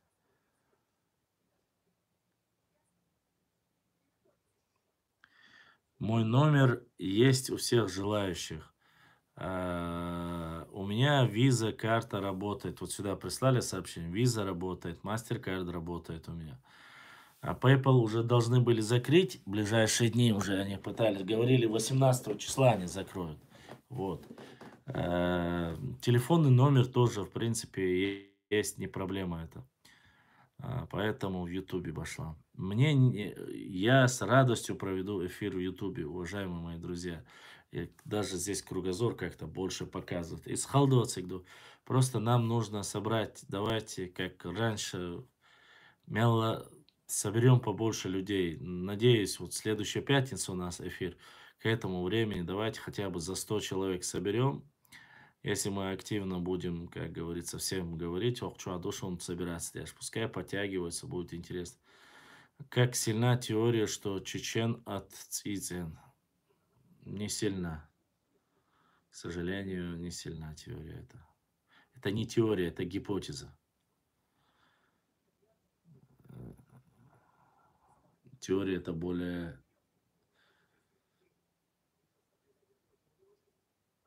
доказанная версия, чем гипотеза.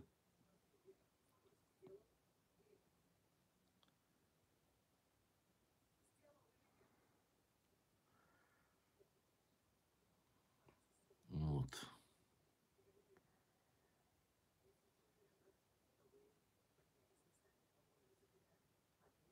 Ну, мы сегодня затронули ряд вопросов. Башлам. Уорх барх эзер шохалха нохчи Северной Кавказе бахкин хэна. Оцхэна Кавказя адамаш цахила бах историт. Я теркти. Наурский теркти. Хинч море техил. Бах Каспийский историт. Из Вайнху, что, уважаемые мои братья, чтобы вы понимали, автохтонный народ, это обозначает, что эти люди первые поселились на этой местности, первые заселили эти земли. Они были свободными, никого здесь не было. Само собой, из людей не было. Это первый после потопа уже Жим-Жим, когда люди начали расходить по миру, и что Абяхкин, ложь, то есть. Поэтому, что выход был к Каспийскому морю, это 1,000,000%. Можно поклясться, я говорю, можно поклясться спокойно на Коране, что у нас был выход к Каспийскому морю, никаких проблем нет. Что на левой стороне Терека были ногчи, конечно, были. До реки Кумы находились, некогда находились наше племя. Я же поэтому сказал, у нас есть еще одна книга. Я уже устал сегодня доставать книги, но все-таки еще одну книгу я вам покажу, Башлам. И книг Шлариела о хорошем сейфе, не горящем, да, ула. Я же говорю, я пытаюсь каждую вещь, как вам сказать, каждую вещь, я когда собирал донейшн, многие меня упрекали, донат, хундлахё, ущяцон, хаздать больше, ну посмотрите. Вот книга. Гурама Гумбы. Чтобы было понятно, это профессор, доктор, рецензенты, я просто перечислю.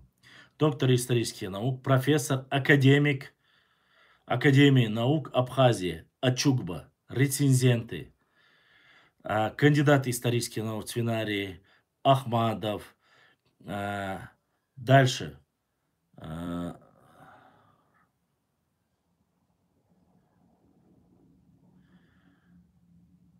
Так, сейчас. Гумба, Академия наук Абхазии, Абхазский институт гуманитарных исследований.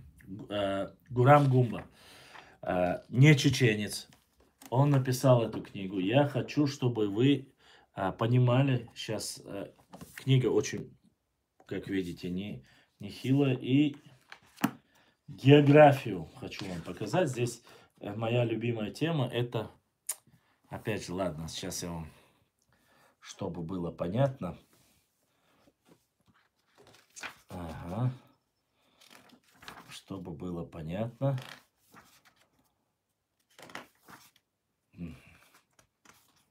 Возьмем опять же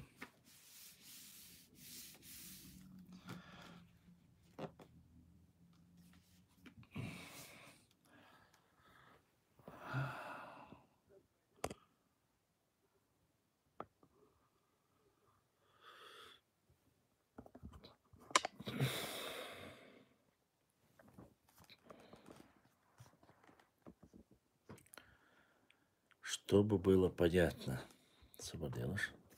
Смотрите. Азиатская Сарматия. Видите? Цанар, Албания, Картли, Гугар, Армения. Всем видно, да?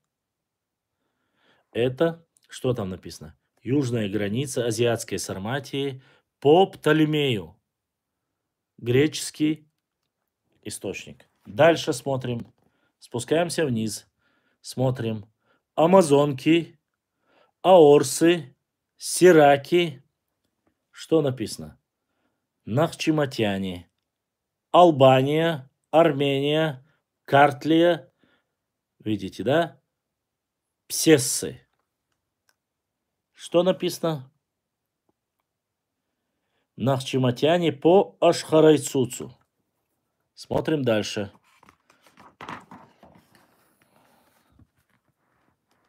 Смотрите, написано. Этническая карта древнего центрального Восточного Кавказа по Леонтию Мравели. То есть вот эта книга, которую мы только что зачитали. Смотрите, что написано. Скифы, хазары. Видите, да? Кавкасиане. Видите центральную часть, где занимают кавкасиане?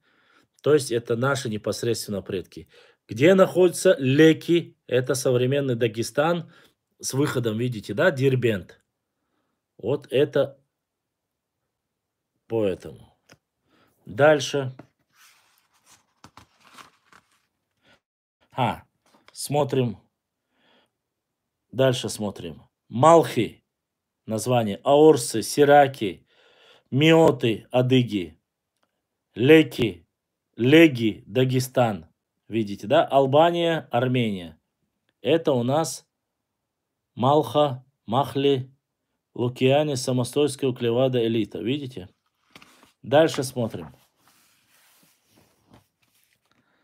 Ареал, смотрите, ареал кабанской археологической культуры.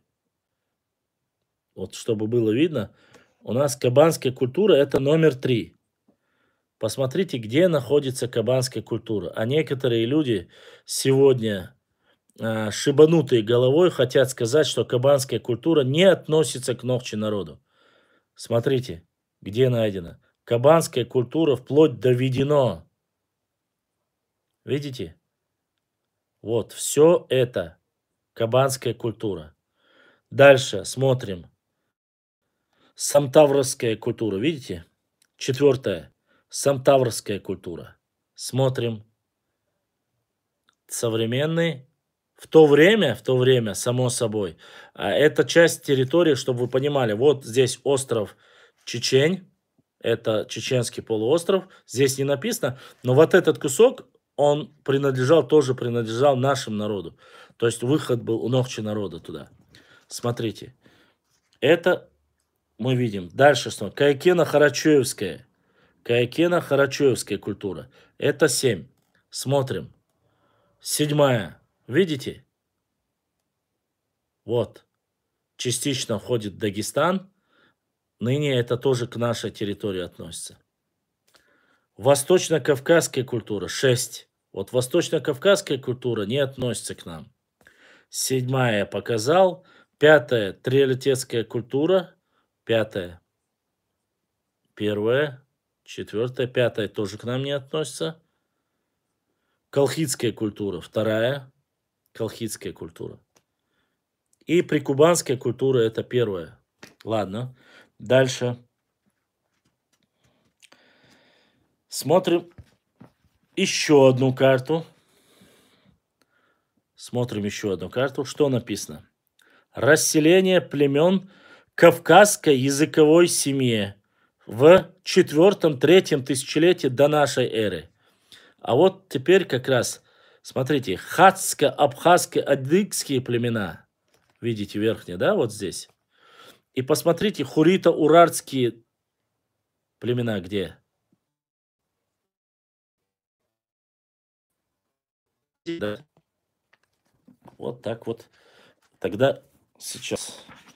И наше любимое место. Где же находилось Нахчивское государственное объединение 6 и 4 века до нашей эры. Посмотрите. Видите? Ахменидская Персия, Албания, Нахчиматия, адыги. 6-4 века до нашей эры. Урарту, чтобы было. Нахчиматян, видите, где находится?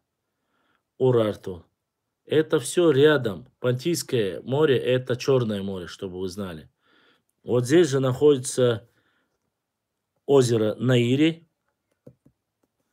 Вот здесь мы видим озеро Урмия, Нахчиван, о котором всегда нам рассказывает Хасан Бакаев. Смотрим. 4-3 века до нашей эры. Нахчийское государство, объединенное на рубеже 4-3 века до нашей эры. Валикум ассалам. Аурсы, Сиракский, Нахиматия, Албания. Всем все видно? Это не Башлам сделал. Дальше смотрим. 3 век до нашей эры. Нахское государственное объединение. 3 век до нашей эры. Чтобы было видно, да? Чтобы я от себя ничего не говорю. Карты написано, все увидите, да? Государство. Ну и все.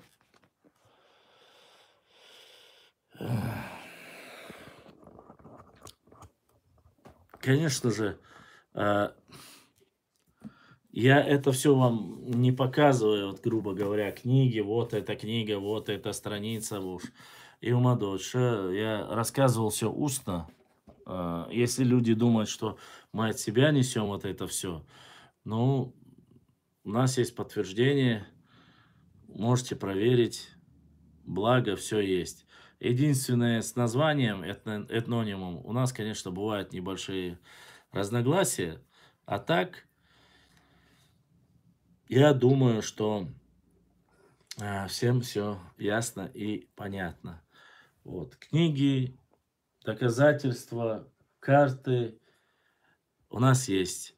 Является ли то, что я вам рассказал, чем-то таким, что я пытаюсь разъединить чеченский народ?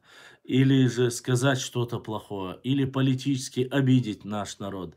Ой, цахлитхач, хоть один довод пускай кто-нибудь приведет мне. Это наука, это история, это наш народ.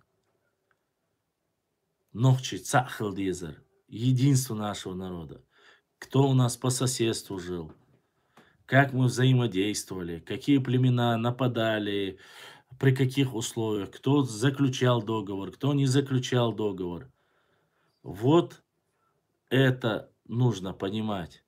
А не сидеть как конченый балабол и болтать там, обвинять там то, что я там по молодости что-то где-то как-то, вот, и говорить, что он вот оказывается, спецагент Моссада.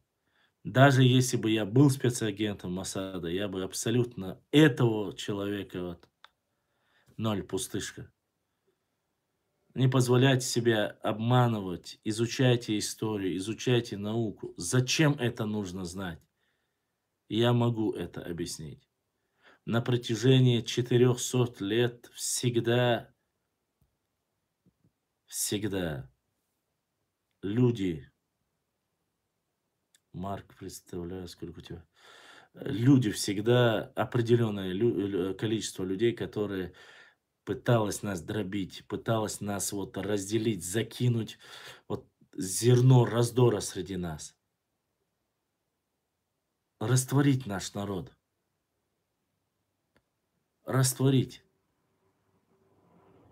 И даже такой человек, как Султан, который пытался объяснить, что у нас есть право, данное Всевышним Аллахом, сохранить свой народ в чистоте, не раздавать своих женщин, не позволять им выходить за всех остальных. Есть люди, которые понимают, А есть люди, которые не понимают этого. Я не противник того, что это уже было, никто не против. Но если у тебя есть право, хайнохчик амларди, понимаешь? 200, 300, там, 7, 8, 10 колено юкавиш, баца сбючбиш. Понимаете? Я не об этом говорю. Дальше, историю изучает, чтобы в будущем не допускать ошибок. Знать, к чему это может привести. Обойти более острые углы.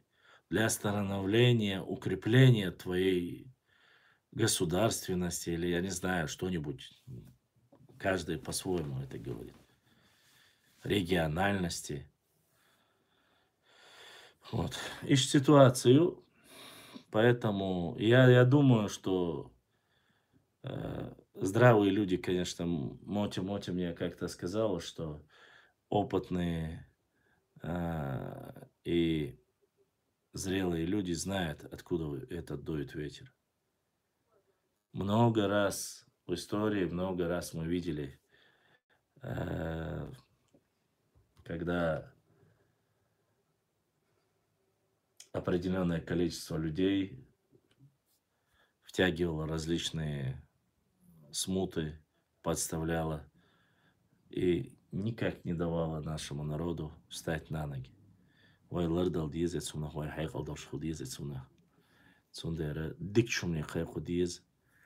Завершая свой эфир, я скажу то, что я всегда говорил и в Инстаграме, когда мы проводили эфир, и сейчас скажу. Эфир у нас всем анонсирую. Следующая пятница, суббота, воскресенье, 3 дня нашего эфира. Эфиры наши начинаются в основном или 22:00, или 23:00. Нохчи комик хайкамбу дихардо. Цанна дег сополитики учуачун. Цанна дег лацадуш. Саннохчи кам диеше диба даха. Шубеш деш садеша.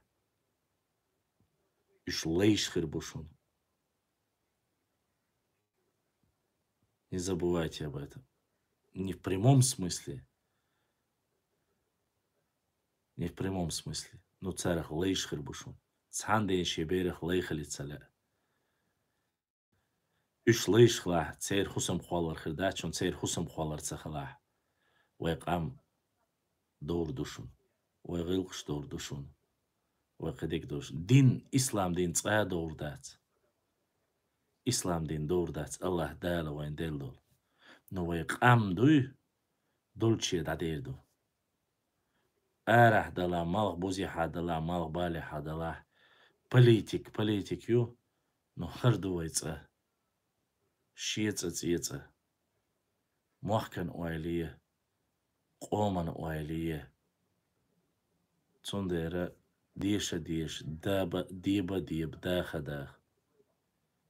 وين يقعدك أردق ناخل دق قنديت سأتحش وغرج تأخل دخوته الله دالا غديدو تيحش لشي وديق غير شي تعت سمشت واخ غير شي يقول لدر لو تسيور ساوات هو دنيا شو لدر لو تسيور ساوات تندر نيخ قنوا شات سويش ديك شو منتيح دوي شوي استاك ديكم دوي شوي مسارنا خلي براند والد ديرز ديكنيك دوي شوي ديك شو منتيح لدوخا سنسانة خلا غوهم بيتنيك أميال إديا شوي مسلا باخسم سولا سوري دا ولا عدويتا قنوا استليتوش نيس سغيتي فسيوحا نيس وات اتو منتيح صحوية وات سنع دعوير شاني ووشو نو جاز سنو مخلا ستيه بوار شايوش والخشي إل سنة مخلاه أوش قياتش بريك بيك مخبوش قميلش ديش حين سوق سدوش حين قنوا استليتوش عطيه برت بحاجة قام تصد حاجة حين سوق سيوش بلتات سديش Milla wala bas, so wala. Masera büste qalawil, masande أستان خلقيتر يا نوقيتر شين دنيا الله تحديوخ أشوق إنتير دولسون دوحر الله ديلك ديوخ أس قينتير والله يوخشوك дюас. Я от всей души прошу прощения у всех, если я каким-то образом сегодня в эфире вас задел или обидел. Огромное спасибо всем моим сестрам, братьям, кто сегодня был в эфире, лайкал, поддержал. Эфиры мы будем проводить. Если кто-то захочет со мной там поговорить, пообщаться, в Телеграме, статьи, разные посты, разоблачения норнийца, все будет в Телеграме. Можете подписаться на мой канал, здесь вы видели, да, ВК, Телеграм, все, что работает на российской платформе, оно будет работать. Вот. А остальное, Инстаграм, в Фейсбук, наверное, работать не будет, Телеграм. А все остальное работать будет, выкладывать там будем. У нас очень много материалов про нашу историю, про наши традиции, культуру, географию. Мы будем продолжать, мы будем просвещать свой народ, где бы он в этом мире не проживал. И не забывайте, Нохчий народ – это единый народ. У нас одна родина, у нас один язык, одна кровь, и никуда нам не деться от нее. Будете умнее, мы сможем пройти все невзгоды вместе. Если будете глупыми, будете убивать внутренний сепаратизм, делить наш народ, мы не достигнем никаких высот, не построим никакого великого будущего ни своим потомкам, никому. Мы будем как лебедь, щука и рак в той самой пословице Баса, басни. Каждый тянуть в свою сторону и ничего не достигнем. И обижаться нам не на кого. Ни абсолютно в этом мире нохчичунше нохчик амеби, нохчичунше нохчиби карурвачу. Валлахи, биллахи, талахи, карамцевина, по крайней мере. وإنسان ويغوش ديزر داشر ويموحك بيش قام ديش تعاوير واشنا الدنيا ده الله دال إيش تقول نوي ويبرت خل شانه الله دال قدر يقول حوضه برت خل حوص تساق خل حوص أس قنيش لخر بوت صباحشون قنيش غو بوت صباحشون أس وين يقدر دايوي وين يقدر دايوي ويتساق خلي وي إيه سكوارتها إيدو Så yuqalchan doinda etsumantia esniqtia dawaqayarchuso. As bochunach as seiger ja as dychunach so gelavela. Hochon lielas etsun lielas har ishbushun wush bushun shubo so watchun. Khieta da qimetig lakhiz. Wush wuchun wizri doy. Watchan lul khoy doy. No way tsakhodiz. Maser büste qawil. Assalamu alaikum wa rahmatullahi wa barakatuh. Чуть ваш башлам. А так, моти. Но они считают это плохо. Они хотят видеть наш народ раздробленным. Они хотят навесить на нас любые ярлыки. Они ничем не отличаются от тех людей, которые нас называли террористами, ваххабистами и всякими другими ярлыками с начала 90-х годов. Они ничем не отличаются от этих людей. Они не хотят видеть нашего единства, чтобы Нохчий народ... Они нас называли, обвиняли во всех грехах. Но Нохчий народ не такой. Трудолюбивый, образованный. Мы умеем жить, работать, учиться. И когда мы это делаем, мы всегда достигаем лучших результатов. А так сейчас надо ввести зерно раздора, сказать, что вот националисты такие, эти такие, есть националисты, есть такисты, есть другисты. Разделить нас, чтобы одна кучка грызлась с другой. тогда им проще будет нас уничтожить как народ. Тогда им проще будет раздать нашу родину. Понимаете? Это замысел, это великий замысел тех сатанистов, кто к этому стремится. И это касается не только нас, нашей родины. Это касается и России. Поссорить народы между собой и потом уже дальше уничтожить. Мини-вариант это у нас. Поссорить, этих назвать не чеченцами, этих назвать не ногчи, аухуай, войниш пас, кистинч, войниш па, хош пас, хош леву, бугош право, бугор терку, бугош бубуша. Вот раздор в этот нас убить. А зачем? Зачем? Снова же, я говорю с точки зрения не политики, а с точки зрения истории даже. Зачем это сделать? Сунсай ногчи дух безкуш, мичана аш бала. Валлахи, биллахи, талахи, шо бусул бадош.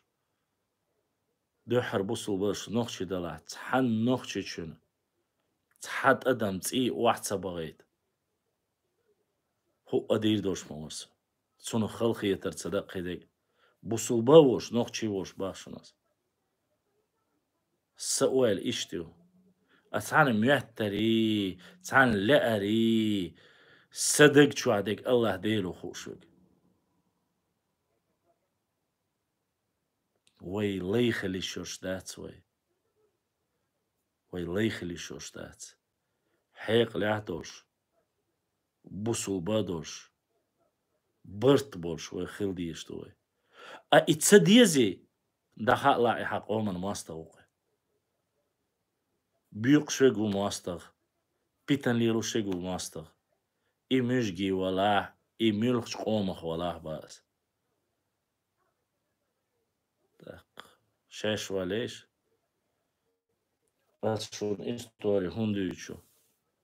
Hunduyçu ve şadig, hoqqana harxalaş muqana. Hawsiş yuq eliyalaş minşbu. Sar huli yıldur. Sar miça halak daytna way. Miça yamartlı as imena uказать цадарха. Ладух, قيت حليلنا بيتن حندي الزوي موخك ميشر آردة خوي موت أدير زيتن وي دق كيرش دق مهتكش ما بشون دخايتش ладух شويقو وعخينا كركريك وشا سونت يحشلو شويقو آخر شين ساع ديه شوي هر شين ساع يه شوي بوش بيش بو Acho que ditser schon dal diestaats, ba diestaats, so zana ability wat ze der schwarz president gelgert schwarz so تعمد أسد парламенте ва хажино к сожалению чак цавал вели и асма серга халга дуин да дисна дари дочхена дуqa бешамси абила билир цоена цанистела нистела нисторда قدادك وين اوشتك كدو وين اوشتك وين خوشتك حاجولدن نوشك قوما دخايت دو بيتن سخليت هولك سخليت ديكرينك خليت ديكرينك خلش ديك دروين تساني ستيلا دقين تساني ستيلش ويدوخ يشوشتات ويدوق اللامنشكايو لامنشكا دوقا همش دو ديستيش ويتسيجي ودوق قدق وداغو يشا هر تليفون بابي اشمالو ويدلوش تجديد ويجري مسيرة دال اتو بوال سلام دل شولتي عداديرز دو ال شولتي موتي سخاتر дина ايش سخيتر трюк يوцو ايش она умеет заворожить и остановить ходаться вось она السلام عليكم всем хороших снов амин مسيرة بيستي السلام عليكم ورحمة الله وبركاته писать можете сюда, можете в телеграмму писать на канал, там открыли комментарий, можете туда писать, если у вас что-то хотите там. Точно так же в ВК можете, если что-то скинуть хотите. Многие знают мой WhatsApp. Ца проблема я чую. Масера. Далее то было.